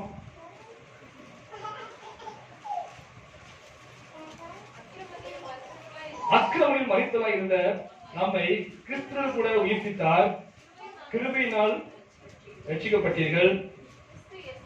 இங்க அக்கிரமம் என்ற வார்த்தை பயன்படுத்தப்பட்டது. இந்த அக்கிரமம் என்ற வார்த்தைக்கு தான் பரக்கமா இந்த வார்த்தை பயன்படுத்தப்பட்டது. ஹalleluya. இது என்ன சொன்னா ஆங்கிலத்துல இனிபிட்டி சொல்லப்பட்டது, யூனிட்டி சொல்றது. அப்படின்னா என்னன்னா சிந்தையினால் செய்த பாவம். ஹalleluya. என்னது சிந்தையினால் செய்த பாவம். அப்ப என்ன அர்த்தம், ஒருத்தர் இருக்கிறாரு, அந்த இன்னைக்கு தான் சர்ச்சுக்கு வந்தாரு, இன்னைக்கு தான் ஆண்டு எடுத்துக்கொண்டாரு, இன்னைக்கு எடுத்த உடனே எனக்கு பெரிய வீடு கிடைக்காது. நான் என்ன சொல்றேன், இன்னைக்கு தான் சர்ச்சுக்கு வந்தாங்க, இன்னைக்கு தான் ஆண்டு எடுத்துக்கொண்டேன், வந்து 1 மாசம் 3 மாசம் ஆகல, இன்னைக்கு தான் ஆண்டு ஆசீர்வதிச்சு பெரிய வீடா கட்டிட்டாயா அப்படின்னு சொன்னார். என்னது எனக்கு என்னது சிந்தையில போராம வச்சுச்சு, சிந்தையில என்னது போராம வந்துச்சு எனக்கு. ஹalleluya. அதாவது எனக்கு ஆண்டு பெருசா ஆசை கொடுத்துட்டா அப்படின்னா அடுத்த பார்க்க என்ன செய்யுது அர்த்தமா தெரியுது. அப்ப எனக்கு வந்துச்சு பெருமை வந்துச்சு. அப்ப இதெல்லாம் என்னது? சிந்தைகளுடைய பாவம். பொறாமை, பெருமை, கசப்பு, வைராக்கியம், இதெல்லாம் என்னது? சிந்தைகளுடைய பாவங்கள். அல்லேலூயா. இதெல்லாம் பாவம் என்று ஆண்டவர் சொல்றாரு. அல்லேலூயா. சுருக்க முடிச்சேன். அடுத்து பார்த்தீங்கன்னா சரி, நான்காவதாக கமாரிட்டா என்ற வார்த்தை பயன்படுத்தப்பட்டது. இதுதான் முக்கியமானது, கமாரிட்டா என்ற வார்த்தை. அப்புறம் இது என்னன்னு சொன்னா, டு மிஸ் த மார்க் என்று ஆங்கிலம் சொல்லப்படுது. அதாவது இலக்கு தவறுவது, இலக்கை தவறுவது. நமக்கு எல்லாம் இலக்கு இருக்கு, நமக்கு எல்லாத்துக்குமே இலக்கு இருக்கு, நமக்கு எல்லாம் நோக்கம் இருக்குது. ஒருத்தருக்கும் ஒரு நோக்கம் இருக்குது. அப்ப எங்க நாம் இலக்கு மாறணுமோ, எங்கெல்லாம் நோக்கம் மாறுதோ அங்கெல்லாம் பாவம் போகுது. உதாரணத்துக்கு ஆண்டவர் இயேசு கிறிஸ்து பூமிக்கு வந்தாரு. அங்க சொல்லப்பட்டது மத்தேயு 1 வாசிப்போம். மத்தேயு 1:21. அவருக்கு இயேசு என்று பெயர்வாயாக, ஏழைகள் தமிழ் ஜனங்களின் பாவங்களை நீக்கி அவரை ரட்சிப்பார். சொல்லுங்க இல்லையா? அவருக்கு இயேசு என்று பெயர்வாயாக, ஏழைகள் அவர் தமிழ் ஜனங்களின் பாவங்களை நீக்கி அவரை ரட்சிப்பார். அப்ப இயேசு பிறந்த நோக்கம் என்ன? ஜனங்களின் பாவத்தை நீக்க வேண்டும். ஹல்லேலூயா. அப்ப இயேசு பிறந்த நோக்கமே இந்த ஜனங்களின் பாவத்துக்காக அவர் சிலுவையில் மரிக்கணும். அதான் நோக்கமே. அப்ப இது எங்கேயாவது இந்த நோக்கத்தை விட்டு விலகி போயிட்டாங்கன்னா அது என்ன இருக்கும்? பாவம் போயிருக்கும். ஐயோ சிலுவை வேண்டாங்க, நான் சிலுவை ஏற்றுக்கொள்ள மாட்டேன், நான் இப்படியே வாழ்ந்துடுறேன் அப்படின்னு சொல்லி ஆண்டவர் இயேசு கிறிஸ்து சிலுவை மரிச்சுதான், அது மரிக்காமல் அதை விட்டு விலகிருந்தான்னு சொன்னா அது பாவம் பிடிச்சிருக்கும். அப்ப நம்ம எல்லாத்துக்கும் ஆண்டு நோக்கம் வச்சிருக்காரு. என்னை அழைத்த நோக்கம் இருக்கு, உங்களை அழைத்த நோக்கம் இருக்குது. அந்த நோக்கம் எங்கெல்லாம் மாறி போதோ அங்க நீ பாவம் செஞ்சுட்டீங்க. இப்ப சபைக்கு வந்திருக்கோம், சபைக்கு வந்த நோக்கம் என்ன? தேவனை ஆராதிக்கணும். ஹல்லேலூயா.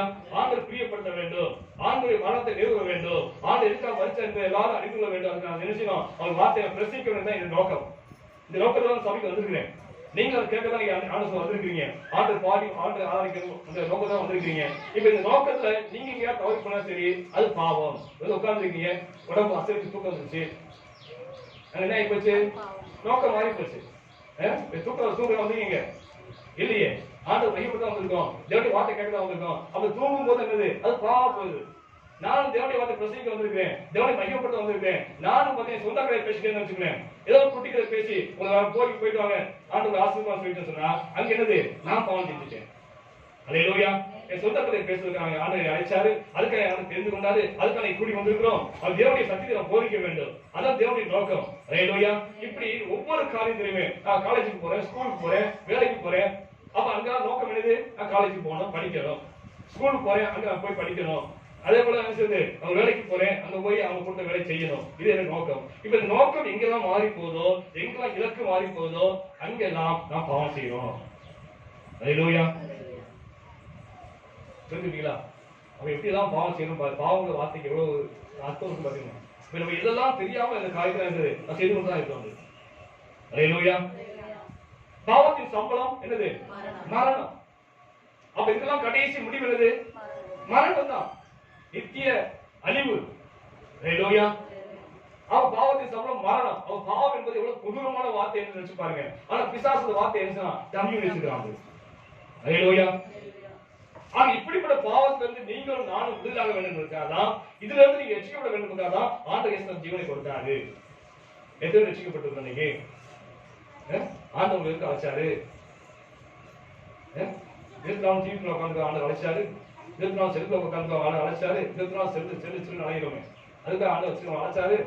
எதுக்கு அழைச்சாரு? எதுக்காக அவங்களை தெரிந்து கொண்டாரு? எல்லாத்துக்கும் அடிமை போய் இன்னைக்கு இன்னும் பொய் மாற மாட்டேங்க, இன்னும் பெருமை மாற மாட்டேங்க, இன்னும் போராயம் மாற மாட்டேங்க, இன்னும் கசப்பு மாற மாட்டேங்க, இன்னும் வைராக்கியம் போக மாட்டேங்குது. அவர் இப்படி பாவத்தெல்லாம் வச்சுக்கிட்டு ஆண்டவர் பிறப்பையோ அவர் மரணத்தையோ நம்ம நினைவு கூர்ந்து அந்த நாளை கொண்டாடுறதுல என்ன அர்த்தம் இருக்குது? ஆண்டவர் எதுக்காக பூமிக்கு வந்தார், எதுக்காக மதிச்சார் என்ற நோக்கமே அறியாம வாழ்ந்து கொண்டு இருக்கிறோமே. ஆண்டவர் இயேசு கிறிஸ்து உள்ளத்துல வந்துட்டாலே எல்லாம் மாறி போயிடும். அல்லேலூயா. சகை என்பவன் பாத்தீங்கன்னா சரி, சகை என்பவன் பாத்தீங்கன்னா சரி, அவன் என்னது? வரி வசூல்படக்கூடியவன், அநியாயம் வரி வசூல் பண்ணுவான். அரசாங்கம் வந்து ஒரு ஆளுக்கு 5 ரூபா வசூல் பண்ணா என்ன வந்து 50 ரூபா வசூல் பண்ணுவான். அநியாயம் வசூல் பண்ண முடியும். அல்லேலூயா. இயேசு என்னைக்கு உள்ளத்துல வந்தாரோ அன்னைக்கு என்ன சொல்லுவாங்க? நான் அறியாமல் நான் வசூல் பண்ணிட்டேன்னா எனக்கு வந்து ஆலோசனையா கொடுத்துறேன். ஆண்டு சொல்லல நீ அநியாயக்காரண்டா, நீ அநியாயம் வரி வசூல் பண்ணிக்கிறா, நீ ஏதாவது திருப்பி கூட ஆண்டு சொல்லவே இல்லை. ஆண்டு வந்தாரு, அவன் கையை பிடிச்சாரு, பிடிச்ச உடனே அவனுக்கு வளர்ச்சி வந்து இது பாவம் உணர்ந்துட்டான். அல்லேலூயா. உணர்ந்து பாவத்தை விட்டுட்டான். அல்லேலூயா. அந்த உணர்வுக்கு வந்து நமக்கு ஆண்டு கையை பிடிச்சிருக்காரா இல்லையா, ஆண்டு தெரிந்து கொண்டாரா இல்லையா? வாசிப்போம், லூக்கா வாசிப்போம் 7ஆம் அதிகாரம் 47 வாசிப்போம்.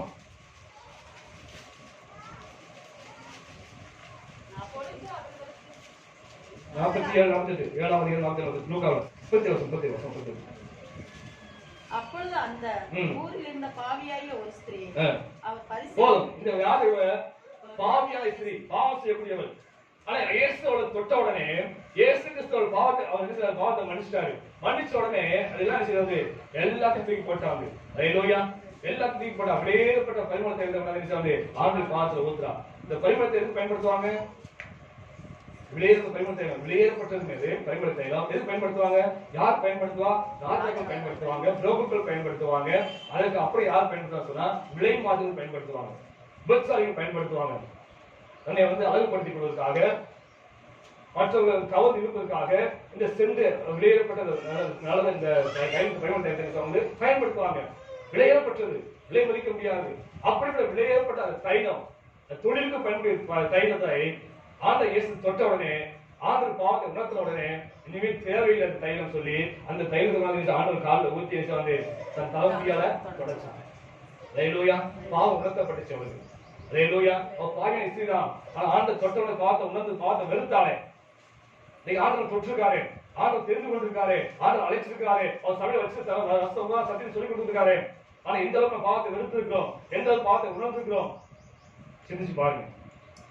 அதுக்காக ஆண்டு ஜீவனை கொடுத்தாரு. ஹல்லேலூயா. நீ நரகத்துக்கு போகக்கூடாது, நீ அழிந்து போகக்கூடாது. உங்களுக்கு அன்பு கூர்ந்து ஆண்டு உங்களுக்கு அன்பு கூர்ந்து அந்த பாவத்தனை தன் சிலுவையில அந்த கோர மரணத்துக்கு ஒப்பு கொடுத்தாரு. எவ்வளவு பாடுகள், எவ்வளவு நினைச்சு பாருங்க. ஆண்டவன் இயேசு கிறிஸ்து தேவாதி தேவா இருந்தவர் பூமிக்கு வந்து சாதாரணத்துக்கு கடந்து அறையிறான், ஓங்கி அறையிறான், காரி மூஞ்சி துப்புறான், தலையில கொட்டுறான், எல்லாத்துக்கும் ஒப்பு கொடுத்தாரு. அவர் நினைச்சா என்ன ஒரே நாள் சங்கம் முடிக்கலாம்.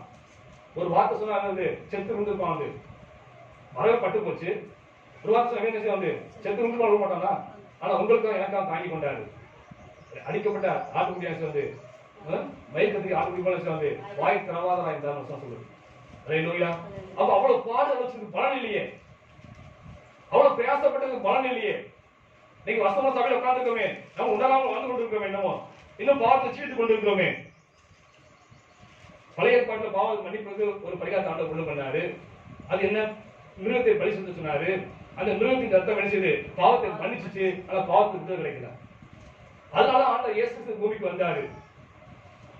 ஹல்லேலூயா. அவர் ரத்தம் பாவத்தை மன்னிக்குது, பாவத்தை என்ன செய்து விடுதலை ஆக்குது. 1 யோவான் 1:8-9 வாசிச்சு பார்த்தா சரி, திரும்ப வாசிங்க. 1 யோவான் 1:8-9. நம்முடைய பாவங்களை நாம் அறிக்கையிட்டால் பாவங்களை மன்னித்து எல்லா அநியாயத்தையும் நீக்கிறார். ஹல்லேலூயா. நம்முடைய எல்லா அநியாயத்தையும் அவரு நீக்கி விடுதலை கொடுக்கிறாரு இயேசு கிறிஸ்து. ஹல்லேலூயா. எத்தனை பேர் பெற்றிருக்கிறோம், விடுதலை பெற்றிருக்கிறோம், நம்ம பாவம் மன்னிக்கப்பட்டிருக்குது, எத்தனை பாவத்தை அறிக்கை செஞ்சிருக்கிறோம். நீங்க அதே பாவத்தை அறிக்கை செய்வதே கிடையாதுங்க. நம்ம சபையில எத்தனை வருஷம் இருந்தாலும் சரி, நம்ம பாவத்தை ஒத்துக்கொள்வது கிடையாது. ஹல்லேலூயா. நாத்தான் சொன்ன பாவத்தை தாவீது ஒத்துக்கொண்டாரு. ஆனா நீங்க நம்ம என்ன செய்யறோம்? நேரடியா பார்த்து சொன்னா கூட நான் எங்க செஞ்சேன், யாராவது சொல்லியிருப்பாங்க அப்படிதான் சொல்லி என்ன செய்வது, பாவத்தை மூடி மறைக்க முடிய பாவத்தை ஆண்டு சொந்த அறிக்கை செய்வதே கிடையாது. அதனால பாவம் மன்னிக்கப்படாம இருக்குது. நாம் இன்னைக்கு மறைச்சாலும் அந்த பாவத்தை வந்து என்ன செய்வது பரவ முடியாது. ஹல்லேலூயா. பாவத்தை அறிக்கை செய்து விட்டுவிட வேண்டும். ஹல்லேலூயா. அடுத்து மூன்றாவதாக நோக்கம் வரையும் சரி, கலாத்தியர் 1 வாசிப்போம். 1:4. அவர் நம்மை இப்பொழுது பொல்லாத பிரபஞ்சத்திலிருந்து விடுவிக்கும்படி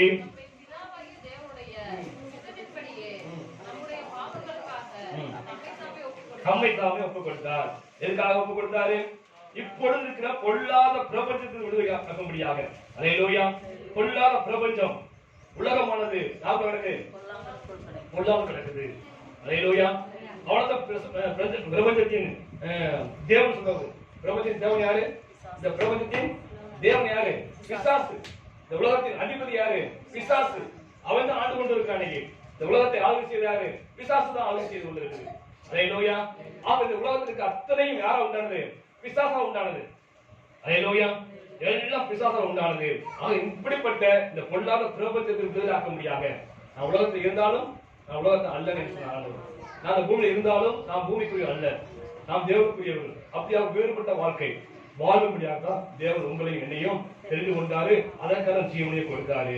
இந்த உலகத்துடைய எல்லா பொல்லாப்பான காரியங்கள், பொய், போராமை, கசப்பு, பகை, வைராக்கியம், இச்சை, பண ஆசை, எல்லாமே உருவ வழிபாடு எல்லாம் என்னது பிசாசா உண்டானது. அல்லேலூயா. எல்லாம் உண்டானது. அதுக்கு விலக்கி தப்பிக்க முடியாத ஆண்டவர் உங்களுக்கு எனக்கு ஜீவனை கொடுத்தார். அல்லேலூயா.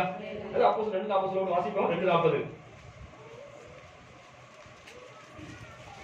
அப்போஸ்தலர் 2:40 சீக்கிரம்.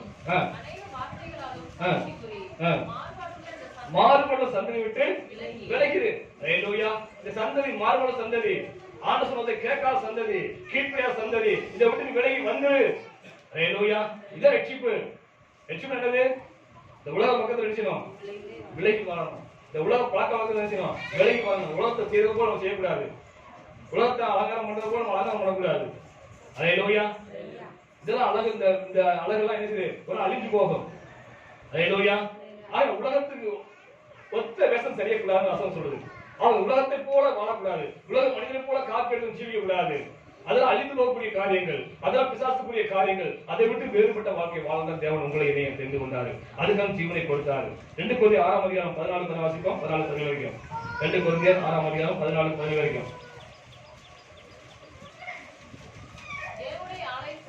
தேவனுடைய ஆலயத்துக்கும் விக்கிரகங்களுக்கும் சம்பந்தம் ஏது? நான் அவர்களை வாசம் பண்ணி அவர்கள் உலாவி அவர்கள் தேவனாய் இருப்பேன், என் ஜனங்களாய் இருப்பார்கள். நீங்கள் ஆலயமா இருக்கிறீர்கள்.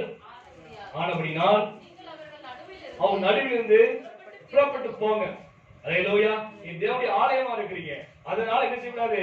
அவன் நடுவில் இருக்காதீங்க, அவன் கூட வாசம் செய்யாதீங்க, அவன் பழக்கத்தை கற்றுக்கொள்ளாதீங்க, அவளை விட்டு புறப்பட்டு போவோம். அல்லேலூயா. யோவான் 17 வாசிப்போம். யோவான் 17 வாசிப்போம்.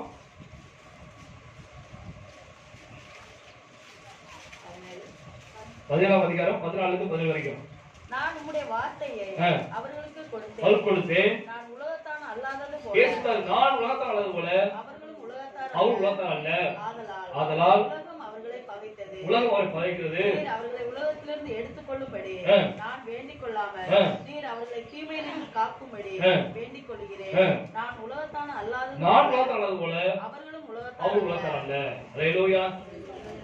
ஆண்டவர் இயேசு கிறிஸ்து உலகத்துக்குரியவராய் இல்லாதவர்கள் வாழ்ந்தபடினால்தான் அவங்களுக்கு போல சீசன் வச்சாங்க உலகத்துக்கு இல்லாதவர்கள் வாழ்ந்தாங்க. அல்லேலூயா. பேதுரு யோவானும் தேவாலயத்துக்கு போறாங்க. கொஞ்சம் பிச்சை எடுத்துருக்கேன். பிச்சை பைசா கிடையாது. அல்லேலூயா. என்ன சொன்னாரு? நீ கேட்கிற பொண்ணு வெள்ளி என்ன இல்ல, ஆனா என் கேட்கிற கொடுக்குறேன், விசுவாசத்தை கொடுக்குறேன், எழுந்து நடன்னு சொன்னாரு. அல்லேலூயா. அவங்க அப்படிதான் வாழ்ந்தாங்க. அவங்க சொத்து சேர்த்து வாழல. அல்லேலூயா. தனக்கண்டு மாளிகை மாலை கட்டிட்டு இயேசு வாழவே இல்லை. அது சீசனும் அப்படி வாழவே இல்லை. அல்லேலூயா. எல்லாத்தையும் வெறுத்து வாழ்ந்தாங்க. தன் ஜீவனை வெறுத்து என்றால் வாழ்ந்தான்னு சொன்னாரு. ஆனா எதை வெறுத்துக்கிறோம்? இன்னைக்கு நினைச்சு பாருங்க. எதை வெறுத்து இருக்கிறோம்? ஒன்னையும் வெறுக்கல. எல்லாம் பிடிச்சி வச்சுதான் எனக்கு வேணும் எனக்கு வேணும் வச்சுதான் இருக்க முடியும். எதையும் வெறுக்கவே கிடையாது. அல்லேலூயா. அவன் எப்படி சீசன் ஆக முடியும்? அவன் ஆண்டவர் இயேசு கிறிஸ்து மரித்த நோக்கம் வாழ்க்கை நிறைவேறலையே. ஒரு வேறுபிடிக்கிற வாழ்க்கை வாழ்த்தாலே ஆண்டவர் இயேசு தன்னைத்தானே ஒப்பு கொடுத்தாரு. அந்த வேறுபட்ட வாழ்க்கையை வாழ்ந்து கொண்டிருக்கிறோம். உலகத்தோட உலகம் கலந்து போயிருக்கிறோம். உலகத்துல போயிட்டோம்னா கிறிஸ்தவ யாரு, பிரச்சார மனுஷன் யாரும் கண்டுபிடிக்க முடியாது. அந்த அளவுக்கு நினைச்சது எல்லாம் அவனை போல பேச கொடுத்துருக்கோம். அல்லேலூயா. பொட்டு மட்டும் தான் வைக்கல, மற்ற எல்லாம் வச்சுட்டா இருக்கு. அல்லேலூயா. அதையும் நினைச்சிட்டாங்க. ரோம பத்தி மட்டும் வச்சுட்டாங்க. கண்டிப்பா வச்சுட்டாங்க. அல்லேலூயா. ஆக ஒரு பிரித்த வாழ்க்கை, ஒரு வேறுபட்ட வாழ்க்கை வாழத்தான் ஆண்டவர் இயேசு தன்னை தான் ஒப்புக் கொடுத்தாரு. அடுத்து 4ஆவதாக எபேசியர் 5 வாசிப்போம்.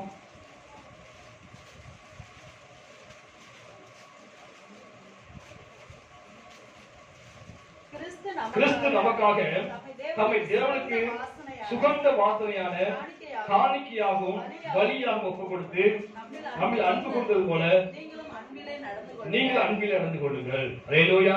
கிறிஸ்து நமக்காக தம்மை தேவனுக்கு சுகந்த வாசனையான காணிக்கையாகவும் பலியாகவும் ஒப்புக் கொடுத்தார். உங்களுக்காக எனக்காக ஆண்டவர் நினைச்சாராம். சுகந்த வாசனை எப்படின்னா சாமனை பட்டாக்குறோம் வாசனை வச்சியா, அது போல அவருடைய பலி, அவருடைய மரணம் இதாவது சுகந்த வாசனையா இருந்துச்சு. அதுக்காக தான் ஒப்பு கொடுத்தாரு. ஹல்லேலூயா. உங்களும் அன்பு கொண்டபடினாலே, எத்தனை அன்பு கொண்டபடினாலே ஆந்த இயேசுதன் பலியாகி பிதாவை தேவனுக்கு இருந்தா சுகந்த வாசனை காணிக்கையாகவும் பலியாகவும் மாறினார். ஹல்லேலூயா. நோவாவின் நாட்கள்ல ஜனங்களுடைய அக்கிரமம் என்ன செய்யுது, பெருகி போன சொல்லப்பட்டிருக்கு. ஜனங்களுடைய அக்கிரமம் பெருகி போனதுனால தேவன் கோபம் கொண்டு ஜனங்களை ஏன் படைச்சேன்னு சொல்லி ஆண்டவர் அது ஜனங்களை உலகம் தெரிஞ்சாரு அழித்துப்பட்டாரு, தண்ணினால அழிச்சாரு வசனம் சொல்லுது. ஹல்லேலூயா. அன்னைக்கு அவருக்காக அந்த ஜனங்களுக்காக பரிந்து பேசக்கூடியவர் யாருமே இல்ல. அந்த ஜனங்களுக்காக பரிந்து பேசக்கூடியவங்க யாருமே இல்ல. அந்த தேவ கோபாக்கினையை ஆற்றக்கூடிய சமாளப்படுத்தக்கூடிய யாருமே வந்து எந்த பலியும் செலுத்தல. அதனால தேவனுடைய கோபம் தீராமல் அந்த உலகத்தையே அழிச்சிட்டாரு. ஹல்லேலூயா. ஆனா அதை காட்டிலும் 10 மடங்குல பல ஆயிரம் மடங்கு பாவம் நிகழ்ச்சி பெருகி போயிருக்குது.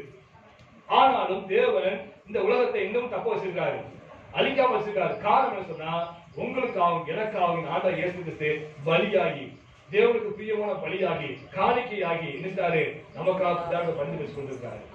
ஹல்லேலூயா. அதனாலதான் அழிக்காம இருக்கிறாரு. ஹல்லேலூயா. அது போல நீங்கள் நான் என்ன செய்யணுமா, அன்பு. ஹல்லேலூயா. அன்பு இயேசு எப்படி உங்களுக்காக தன் பலியானாரோ, உங்களுக்கு அன்பு நிமித்தம் பலியானாரோ, அது போல நீங்களும் ஒரு கூட அன்பு செலுத்துங்க, ஒரு அன்பில் நினைத்துருங்க, சத்துருவை நேசி ஆண்டு சொல்லிக்கிறாரு. எத்தனை மணி கேட்டுக்கிறோம்? அப்ப தேவன் மரித்த நோக்கமே என்னது? மரணிலேயே ஆண்டு உங்களுக்காக ஜீவனை கொடுத்தாரு, காணிக்கையாக பலியாக பிதாவை தேவனுக்கு ஜீவனை கொடுத்தாரு. அதுபோல நீங்கள் அன்பில் நடந்து கொண்டு சொன்னாரே, எந்த அன்பு நடந்து கொண்டிருக்கிறோம்? அது நிறைவேறலையே. ஹல்லேலூயா. அடுத்த 5ஆவதாக நாம் சுருக்கம் படிக்கிறோம். தீத்து 2 வாசிப்போம். தீத்து 2:14. தீத்து 2:14. அவர் நம்மை சகல அக்கிரமங்கள் என்று மீட்டுக் கொண்டு தமக்கு சொந்த ஜனமாயும் நற்கிரியை செய்ய பக்தி வேகமாகவும் நம்மை சுத்திக்கும்படி நமக்காக தம்மை ஒப்பு கொடுத்தாரு. எதுக்காக ஒப்பு கொடுத்தாரு? எல்லா அக்கிரமத்திலிருந்தும் மீட்டுக் கொள்ளும். முதலாவது காரியம் எல்லா அக்கிரமம், எல்லா பொல்லாத காரியத்தை விடுதலாக்க வேண்டும். அதுதான் தேவனுடைய முதல் நோக்கம். ஹல்லேலூயா. சிந்தை வரக்கூடிய பாவம், செயல் வரக்கூடிய பாவம், எல்லா அக்கிரமத்தையும் விடுதலாக்க ஆண்டவர் தன்னை ஒப்பு கொடுத்தாரு. 2வது, அவர் சொந்த ஜனமா இருக்க முடியாக, நம்ம ஆண்டுடைய பிள்ளையா இருக்க முடியாக அவர் ஒப்பு கொடுத்தாரு. ஹல்லேலூயா. முதலாவது அக்கிரமத்தை விடுதலாக்க வேண்டும். அது ஆகல. அது நினைச்சதுக்கு இன்னும் எல்லாத்தையும் பொல்லாங்க செய்யுது. சிந்தைகால பாவம் செஞ்சுட்டு தான் இருக்கிறோம். போராம இருக்குது, கசப்பு இருக்குது, பெருமை இருக்குது, எல்லா பாவம் நினைச்சது சிந்தையில நினைச்சது இப்படிதான் செய்யுது. ஹல்லேலூயா. கொஞ்சம் வாழ்ந்தா பிடிக்கல, ஒரு குடும்பம் சந்தோஷமா பிடிக்கல, என்னது போராம இருக்குது, பெருமை இருக்குது, எல்லாத்தையும் செய்யுது. இதான் சிந்தையில அவருடைய பாவம். இதுல இருந்து நம்ம விடுதலை ஆகவில்லை. இது விடுதலை ஆனதுக்கு அப்புறம் 2வது ஸ்டெப் என்னது? அவர் சொந்த ஜனமா இருக்க முடியும். ஹல்லேலூயா. 3வது, நற்கிரியை செய்ய நம்மளால முடியாது. நல்ல செய்ய நினைச்சா முடியாது. அப்போஸ்தலர் பவுல் சொல்றாரு, சுருக்கம் முடிக்கிறேன். அப்போஸ்தலர் பவுல் சொல்றாரு, நான் நல்லது செய்ய நினைக்கிறேன், ஆனா என்ன செய்யல முடியாது. ஹல்லேலூயா. ஏதோ பாவம் நினைச்சது தடுக்குது. ஹல்லேலூயா. நல்லது செய்ய நினைச்சாலும் நம்மளால முடிய மாட்டேங்குதுன்னு சொல்லி அப்போஸ்தலர் பவுல் சொல்றாரு. நிர்மூலமான மனிதனா இருக்கேன்னு சொல்றாரு அப்போஸ்தலர் பவுல். காரணம் என்ன சொன்னா, அவருக்கு இருக்க பாவம். அப்ப ஆண்டவர் இயேசு கிறிஸ்து ரட்சிக்கப்பட சொன்னா, நாம் பணந்திருக்கணும் சொன்னா, நாம் என்ன நல்ல நற்கிரியை செய்யக்கூடிய பிள்ளைகளா மாறிடுவோம். ஹல்லேலூயா. அப்போஸ்தலர் பவுல் நியாயப்பிரமாணத்துல இருக்கும்போது அவரால் ஒன்றும் செய்ய முடியல. ஹல்லேலூயா. ஆனா ஆண்டவர் இயேசு கிறிஸ்து தொட்ட பிறகு, ரட்சிக்கப்பட்ட பிறகு அவர் ஓடி சுவிசேஷம் சொல்லி நினைச்சாரு. அநேக சுகமாக்கினார், அநேக விடுதலாக்கினாரு, அநேக ஆண்டவர் பேரை மாற்றினாரு, ஊழியக்காரரை மாற்றினாரு, நல்ல காரியம் செஞ்சாரு, செய்ய முடிஞ்சிச்சு. ஆனா அதுக்கு முன்னால முடியல. ஹல்லேலூயா. ஆனா அப்படிப்பட்ட நற்கிரியை செய்யக்கூடிய தேவபக்த சமுதாயத்துக்காக தான் ஆண்டவர் தன்னை ஒப்பு கொடுத்தாரு. அதுவும் நிறைவேறிக்கிறா? பாவத்தை மீட்கப்பட்டிருக்கோமா? நினைச்சு பாருங்க. தேவனுடைய சொந்த ஜனமா மாறி இருக்கோமா? அவன் சொல்லிக்கிறோம், நான் ஆண்டவர் பிள்ளை, ஆண்டவர் சொல்லிக்கிறோம். ஆனா ஆண்டவர் பிள்ளை ஏற்றுக்கொண்டிருக்கிறாரா? சிந்திச்சு பாருங்க. அது மட்டும் இல்ல, நல்ல கிரியை செய்வா இருக்கிறோமா என்று சிந்திச்சு பாருங்க. ஹல்லேலூயா. அடுத்தது சரி, 6வதாக எபிரேயர் 9 வாசிப்போம். எபிரேயர் 9:14. நித்திய ஆவியினாலே தம்மை தாமே பழுதற்ற பலியாக தேவனுக்கு ஒப்பு கொடுத்த கிறிஸ்துவுடைய ரத்தம் ஜீவனுள்ள தேவனுக்கு ஊழியம் செய்வதற்கு உங்கள் மனசாட்சியை செத்த கிரியைகளை சுத்திகரித்து எவ்வளவு நிச்சயம். ஹalleluya. பாருங்க, நித்திய ஆவியினாலே தம்மை தாமே பழுதற்ற பலியாக தேவனுக்கு ஒப்பு கொடுத்த கிறிஸ்துவுடைய ரத்தம் ஜீவனுள்ள தேவனுக்கு ஊழியம் செய்வதற்கு என்ன செய்தவங்கள தகுதிப்படுத்துது. ஹalleluya. தேவனுடைய ஊழியம் செய்வதற்கு என்ன செய்து ஆண்டவர் ஒரு தகுதிப்படுத்த முடியாதான் ரத்தம் சிந்தினாரு. அந்த காலத்துல யாரு ஊழியம் செய்யணும்? லேவி கோத்திரம் ஊழியம் செய்யணும். ஹalleluya. வேற யாரும் இருக்காது, ஊழியம் செய்ய முடியாது. லேவி கோத்திரம் ஊழியம் செய்யணும். அங்கேயும் பார்த்தீங்கன்னா சரி, அங்க பிரகாரம் இருக்கும், பசுத்தலம் இருக்கும். அப்படி மகா பசுத்தலம். மகா பசுல யார் போக முடியும்? பிரதான ஆசிரியர் போக முடியும். எத்தனை போக முடியும்? வசத்தை ஒரு தான் போக முடியும். நல்ல கவனிய, ரத்தத்தோடு நினைச்சுக்கணும், வசத்தை ஒரு தான் போக முடியும். திரை போட்டு மூடிப்பாங்க. அங்க சரி பசுத்தலம் இருக்கும். அங்க யார் போக முடியும்? லேவி மட்டும் தான் போக முடியும். குத்துவல் கத்தலாம், மேஞ்சில இருக்கக்கூடிய அப்பத்தை மாத்தலாம், செய்யலாம். அங்க போகலாம். ஆனா இங்க உள்ள செய்யாது, உள்ள போக முடியாது. யாரு ஊழியம் செய்ய முடியும்? லேவி கோத்திரம் மட்டும் தான் ஊழியம் செய்ய முடியும். ஹalleluya. ஆனால் ஆண்டவர் இயேசு கிறிஸ்து எதுக்காக சிலுவையில் மரிச்சார் சொன்னா, எல்லாரும் ஊழியம் செய்யறதுக்காக மரிச்சார். அவர் ரத்தம் இப்ப எல்லாரும் தகுதிப்படுத்துது. என்னைக்கு இயேசு மரித்து உயிர்த்திருந்தாரோ அன்னைக்கு நடக்க சம்பவத்தை பாருங்க. மத்தேயு வாசிப்போம் 27ஆம் அதிகாரம் 50 வாசிப்போம். மத்தேயு 27 50 வரைக்கும். இயேசு மறுபடியும் மகா சத்தமாய் கூப்பிட்டு ஆவியை விட்டார். அப்பொழுது தேவாலயத்தின் திரைச்சீலை மேல் தொடங்கி கீழ் வரைக்கும் இரண்டாக கிழிந்தது. இயேசு உயிரை விட்ட உடனே, ரத்தம் சிந்தி ஜீவனை விட்ட உடனே என்ன ஆகி போச்சு? தேவாலயத்தின் திரைச்சீலை மேல கீழே ரெண்டா கிழிஞ்சு போச்சு. ஏன் கிழிஞ்சிச்சு? அவங்க திறப்பட்டு மறைச்சிருந்தாங்க. ஹalleluya. அப்ப பிரதான ஆசிரியர் மட்டும் தான் வஸ்து உள்ள போகணும். ஆனா இப்ப எல்லாரும் போக முடியாத ஆண்டவர் வாசல் திறந்துட்டாரு. ஹalleluya. அதான் மேல் தொடங்கி வரைக்கும் என்னது? ரெண்டா கிழிஞ்சு போச்சு. ஹalleluya. நாம பாவியா இருந்தோம், நாம லேவி கோத்திரம் கிடையாது, பிரச்சாரம் பண்ணி தான் இருந்தோம், தேவனை அறியாத சந்தையா வாழ்ந்து கொண்டிருந்தோம். ஆனால் தேவனுடைய அந்த ரத்தத்தினாலே, அவர் சிந்த ரத்தத்தினாலே இன்னைக்கு நாம் ஊழியம் செய்யக்கூடிய பாக்கியத்தை பெற்றிருக்கிறோம். எல்லாருக்கும் இந்த பாக்கியம் ஆண்டவர் கொடுத்திருக்காரு. எல்லாரும் எந்த விதத்தாலும் ஆண்டவர் ஊழியம் செய்யணும். ஹalleluya. சுவிசேஷம் அறிவிக்காம போனா நமக்கு என்னது? ஐயோ என்ற வசனம் சொல்லுது. எல்லாரும் தேவனுடைய வாக்கியம் மட்டும் சொல்லித்தான் ஆகணும். எல்லாருக்கும் ஊழிய அழைப்பு இருக்குது. ஊழிய அழைப்பு எத்தனை வகை? 2 வகையான ஊழிய அழைப்பு இருக்குது. 3 வகையான ஊழிய அழைப்பு இருக்குது. ஏக சொல்லுங்க, ஊழிய அழைப்பு இருக்குது. 3 வகையா இருக்குது. ஹalleluya. அப்ப எல்லாருக்கும் ஊழிய அழைப்பு இருக்குது. ஹalleluya. அது மட்டும் இல்ல, இந்த வசனத்தை பாருங்க, மறுபடியும் வாசிக்கிறேன். நித்திய ஆவியினாலே தம்மை தாமே பழுதற்ற பலியாக தேவனுக்கு ஒப்பு கொடுத்த கிறிஸ்துவுடைய ரத்தம் ஜீவனுள்ள தேவனுக்கு ஊழியம் செய்வதற்கும் உங்கள் மனசாட்சியை செத்த கிரியைகளை சுத்திகரிப்பது எவ்வளவு நிச்சயம். அது என்னது? மனசாட்சி செத்தது என்னது? மனசாட்சி செத்து போனது. உதாரணத்துக்கு உருவ வழிபாடு இருக்குது. விக்கிரகாராதனை இருக்கா இல்லையா? உருவ வழிபாடு இருக்குது, சடங்காச்சாரம் இருக்குது. எங்க அப்பா அம்மா செஞ்சாங்க சடங்காச்சாரம். அதே போல சடங்காச்சாரம் இருக்கு, பாரம்பரியம் இருக்குது, பொய் பேசுவது இருக்குது, புறம் பேசுவது இருக்குது, போராமை இருக்குது, பெருமை இருக்குது, சிகரெட் பிடிப்பது இருக்கு, மதுபானம் பிடிப்பது இருக்குது, உபச்சாரம் இருக்குது. இதெல்லாம் போய் உலகத்துல போய் கேட்டோம்னா யாராவது தப்புன்னு சொல்லுவாங்களா? சிலை வழிபாடு தப்பு சொல்லுவாங்க யாராவது? நமக்கு தெரியுது என்னது சிலை வழிபாடு தப்புன்னு தெரியுது. ஆனா அவங்க சொல்லுவாங்களா? தெரியாது. இதான் செத்து போன மனசாட்சி. ஹalleluya. அதே போல பாருங்க, சடங்காச்சாரம் இருக்குது. நம்ம என்னதான் ஆண்டு சபையில் இருந்தாலும் பெரிய சபையில் இருந்தாலும் சரி, ஒரு வீட்டுல நல்லது கெட்டது வந்த வேண்டியது அந்த பாரம்பரியம் பிடிச்சிக்குது. பிள்ளை வீட்டுல பெரிய வந்து உடனே கொட்டடி உலகத்தை அடிக்க உடனே அவனிச்சுவோம், கொட்டடி ஆண்டா தூக்கு, அதை செய்ய இதை போட்டு செய்ய என்ன செய்வது அப்படி சுத்தி ஊர் சுத்தி என்ன வந்து கலெக்ட் வந்துருவோம்.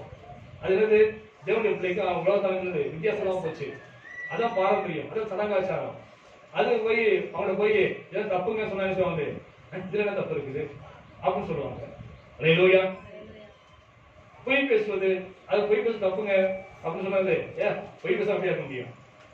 ஒரு வாரத்துக்கு பொய் சாப்பிட முடியும். ஒரு வியாபாரம் பண்றோம், கெட்ட பொருள் ஏய் நல்ல பொருள் வாங்குவான் அப்படின்னு பொய் பேசுறது ஆகணும். அவர் வியாபாரம் நடக்கும். செத்த மீன் பேசுறது நல்ல மீன் சொல்லணும், அவர் வியாபாரம் நடக்கும். அவனுக்கு பொய் பேசுறது தப்பு இல்லை அவனுக்கு. ஹalleluya. போராம பண்ணுவது, பெருமைப்படுவது இதெல்லாம் தப்பாங்க.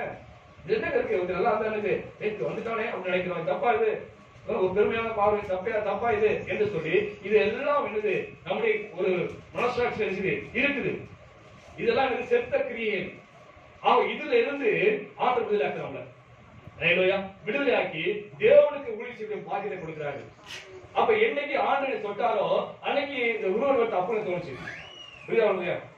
இது வரைக்கும் உள்ள இருந்துச்சு. அப்ப அன்னைக்கு தப்பா தெரியல, பொய் சொல்ல தப்பா தெரியல, இந்த உருவம் பண்றது தப்பா தெரியல. ஆனா என்னைக்கு எனக்கு இயேசு வந்தாரோ அப்ப அனுபவத்துக்குரிய காரியமா மாறி போச்சு. பொய் பேசுறது தப்புன்னு தெரியுது, புகைப்பிடிப்பு தப்புன்னு தெரியுது, மதுவானது தப்புன்னு தெரியுது, ஹalleluya பாரம்பரியம் தப்புன்னு தோணுது. இதெல்லாம் விட்டு வெறுத்தாச்சு. அப்ப இயேசுவின் ரத்தம் என்ன செய்யுது? இதெல்லாம் வெறுக்க வைக்குது. வெறுக்க வைத்தது இல்லாம தேவனுக்கு ஊழியம் செய்ய தகுதிப்படுத்துது. ஹalleluya பவுலுக்கு ஒரு காலத்துல ஏன் அப்புறம் பெருசா தெரிஞ்சு இயேசு வந்து என்ன சொல்றது, இவரு நம்முடைய கலாச்சாரத்தை குலைக்க வந்துட்டாரு, ஏன் இயேசு வந்து மோசையுடைய கட்டளையை மீறி நடக்கிறாரு, அவரை கொலை செய்யணும் அப்படின்னு சொல்லி பவுலுடைய ஆட்கள் பரிசெல்லாம் முடிவு பண்ணாங்க. கிறிஸ்தவர்களெல்லாம் சிறைப்பிடித்தாங்க, பைபிள் எல்லாம் பிடிக்க வச்சாங்க. யாரு? பவுல். அப்ப அவருக்கு தெரியல, இது தப்புன்னு தெரியல, இதான் சரின்னு தெரிஞ்சிச்சு. சகையோ அநியா வைவசூல் பண்ணா. அப்ப அவன்கிட்ட போய் ஏன் தப்பு பாசுறாங்க வேலைக்கு போடா அப்படின்னு சொல்லிப்பாங்க. ஏன்னா அது அவனுக்கு என்னது நியாயமா தெரிஞ்சது. ஆனா இயேசு கிறிஸ்து உள்ள வந்த உடனே அது தப்புன்னு தெரியுது. இயேசு கிறிஸ்து அப்போஸ்தலர் பவுல் தொட்ட உடனே நாம் போய் செஞ்சு தப்புன்னு தெரியுது. ஹalleluya ஒரு காலத்துல அதெல்லாம் நம்ம சரின்னு தெரிஞ்சது. ஆனா என்னைக்கு இயேசுக்குள்ள வந்தாரோ அது தப்புன்னு தெரியுது. தப்புன்னு தெரிஞ்சு அதை வெறுத்து விட்டு இன்னைக்கு ஆண்டவருக்கு வேலை செய்யக்கூடிய அந்த பெரிய சாக்கியத்தை ஆண்டவர் இயேசு கிறிஸ்துவின் மரணம், ஆண்டவர் இயேசு ரத்தம் நமக்கு தகுதிப்படுத்துது. ஹalleluya அடுத்து ஏழாவதாக எபேசியர் 5ஆம் அதிகாரம் 25-27 வாசிப்போம்.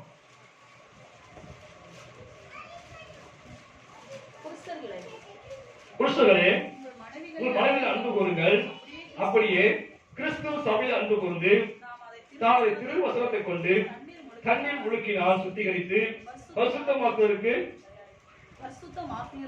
ஆக்குவதற்கும் கதை திரை முதலாளி ஒன்றும் இல்லாமல் பரிசுத்தம் பிழையற்றதுமான மகிமுள்ள சபையாக தமக்கு முன்பாக நிறுத்திக் கொள்ளவும் தம்மை தாமே அதுக்கு ஒப்புக் கொடுத்தார். இயேசு கிறிஸ்து எதுக்காக ஜீவனை கொடுத்தார், எதுக்காக சுயத்தை ஒப்புக் கொடுத்தார் சொன்னா என்ன சொல்லப்படுகிறது? என்ன சொல்றது? நம்மை பரிசுத்த மனவாட்டியா மாற்றும்படியாக. ஹalleluya நாம் பரிசுத்த உள்ள மனவாட்டியாக பிதாவின் தேவனுக்கு முன்பாகவும் ஆண்டவர் இயேசு கிறிஸ்து முன்பாக நிற்பதற்காகத்தான் தன் உயிரை கொடுத்தார். ஏறிக்கிறா ஹalleluya அவருடைய பரிசுத்த மனவாட்டியை மாறி இருக்கிறோமா நினைச்சு பாருங்க. இயேசு கிறிஸ்து ஜீவனை கொடுத்தது ஏதோ இதேச்சு நடந்த காரியம் அல்ல, ஏதோ பாவம் செஞ்ச கொண்டு போய் அங்க சீர அடிச்சிடல. அவர் எந்த பாவம் செய்யாதவா இருந்தாரு, பாவத்தை அறியாதவா இருந்தாரு, அப்படிப்பட்ட அவருக்கு ஒரு மரண தண்டனை கொடுத்தாங்க. சிறுவிலை தன் ஜீவனை ஆண்டவர் இயேசு கிறிஸ்து கொடுத்தாரு. எதுக்காக கொடுத்தாருன்னா நீ பரிசுத்த வாழ வேண்டிய தேவனுடைய நோக்கம், நீ பரிசுத்தம் ஜீவிக்க வேண்டும், நீ நரகத்துக்கு போகிற ஆள் அல்ல, நீ பரலோகத்துக்கு கூட வரணும், பிதாவுடைய சிங்காசனத்துக்கு முன்பாகவும் எனக்கு முன்பாக பரிசுத்தம் நிக்கணும், ஒரு மாசத்தை சபையாக நிக்கணும் என்பதற்காக தான் தன் ஜீவனை கொடுத்தாரு. அது வாக்கு நிறைவேறித்த அன்னைக்கு நம்முடைய முயற்சியால் பரிசுத்தம் வாழ முடியாது. நம்ம சொந்த முயற்சினால எப்படியா பரிசுத்தம் வாழணும்னு நினைச்சோம்னா முடியாது. எப்படி பரிசுத்தம் அடைய முடியும்? அவர் ரத்தத்தினாலே பரிசுத்தம் வாழ முடியும். இயேசு ரத்தம் சகல பாவங்களை நீக்கி சுத்திகரிக்கும் சொல்றது இயேசு ரத்தத்தினால் முடியும். ஹalleluya இரண்டாவது தண்ணீர் முழுக்கினாலே அதாவது ஞானஸ்தானம் இருக்க முடியா? அப்ப என்ன நடக்குது? தேவனுடைய நம்ம உடன்படிக்கை பண்றோம். ஆண்டவரே இனி வரைக்கும் பாவம் செஞ்சேன், ஆனா இனிமே நான் பாவம் செய்ய மாட்டேன், உமக்காக வாழ்வேன்னு சொல்லி ஆண்டவரோட உடன்படிக்கை பண்ணி அந்த ஞானஸ்தானம் கடந்து வர்றோம். அப்ப அந்த ஞானத்தின் மூலமாக நமக்கு என்னது பரிசுத்தம் கிடைக்குது. மூன்றாவது தேவனுடைய வார்த்தை மூலமா பரிசுத்தம் கிடைக்குது. வாழ்வு தன் வழி எதனால சுத்தம் பண்ணுவான்? தேவனுடைய வசனத்தின் மூலமாகத்தானே அது வசனம் சொல்லுது. தேவனுடைய வசனத்தின் மூலமாக பரிசுத்தம் அடைகிறோம். நான்காவதாக பரிசுத்த ஆவியானவர் மூலமாக சொல்லி பரிசுத்தம் அடைகிறோம். ஆவியானவர் வரும்போது பாவத்தை உணர்த்துறாரு, அப்புறம் பரிசுத்தம் அடைகிறோம். அதுக்கு 4 காரியம் தான் பரிசுத்தப்படுத்த வேண்டும், பரிசுத்தப்படுத்த முடியும். அப்படி இப்பெல்லாம் பரிசுத்தம் ஜீவிக்கிறதுதான் அந்த கருத்துல இயேசுதான் ஜீவனையும் சார் கொடுத்தாரு. நீ பாவத்தை படித்த நரகத்துக்கு போய் சேர்ந்துவ, அப்படி நீ போகக்கூடாது, உன்னைய அன்னைய ஆண்டவர் நேசிக்க அப்படின்னாலே இந்த பிள்ளைங்க நரகத்துக்கு போயிடக்கூடாது என்பதற்காக உங்களுக்காக எனக்காக ஆண்டவர் இயேசுதான் ஜீவனையும் சார் கொடுத்தாரு. ஹalleluya என்ன சொல்லிட்டே போறோம் நிறைய காரியங்கள். ஹalleluya இதெல்லாம் ஆண்டவர் இயேசு கிறிஸ்து மரித்ததற்கான நோக்கங்கள். அந்த நோக்கம் நிறைவேறிக்கிறார் இன்னைக்கு உலகத்துல. ஆண்டவர் இயேசு கிறிஸ்து பூமிக்கு வந்து 2000 வருஷங்களா ஆயிப்போச்சு. ஆனால் பிறந்த நோக்கம் சரி, அவரை மரித்த நோக்கம் சரி, இன்ன வரைக்கும் நிறைவேறவே இல்லை. சபைக்குள்ள இருக்கிறவங்க வாழ்க்கை நிறைவேறாம தான் வாழ்ந்து கொண்டிருக்கிறோம். ஆண்டவர் பார்த்து வேதனைப்பட்டு கொண்டிருக்கிறாரு. எவ்வளவு சத்தியங்களை கேட்டிருக்கீங்க, எவ்வளவு வசனங்களை படித்திருக்கீங்க, ஆனாலும் கூட இன்னும் உண்மையான மனம் திரும்ப உண்மையான ரட்சிப்பு ஆண்டவரை மரித்த நோக்கம் வாழ்க்கை நிறைவேறாமையே நீங்க வாழ்ந்து கொண்டிருக்கிறோம். சிந்திங்க, இன்னைக்காக சிந்திச்சு பாருங்க. ஆண்டவர் மரித்த நோக்கத்தை நம் வாழ்வில் இன்னைக்கு நிறைவேற்ற ஒப்பு கொடுத்துட்டோம்.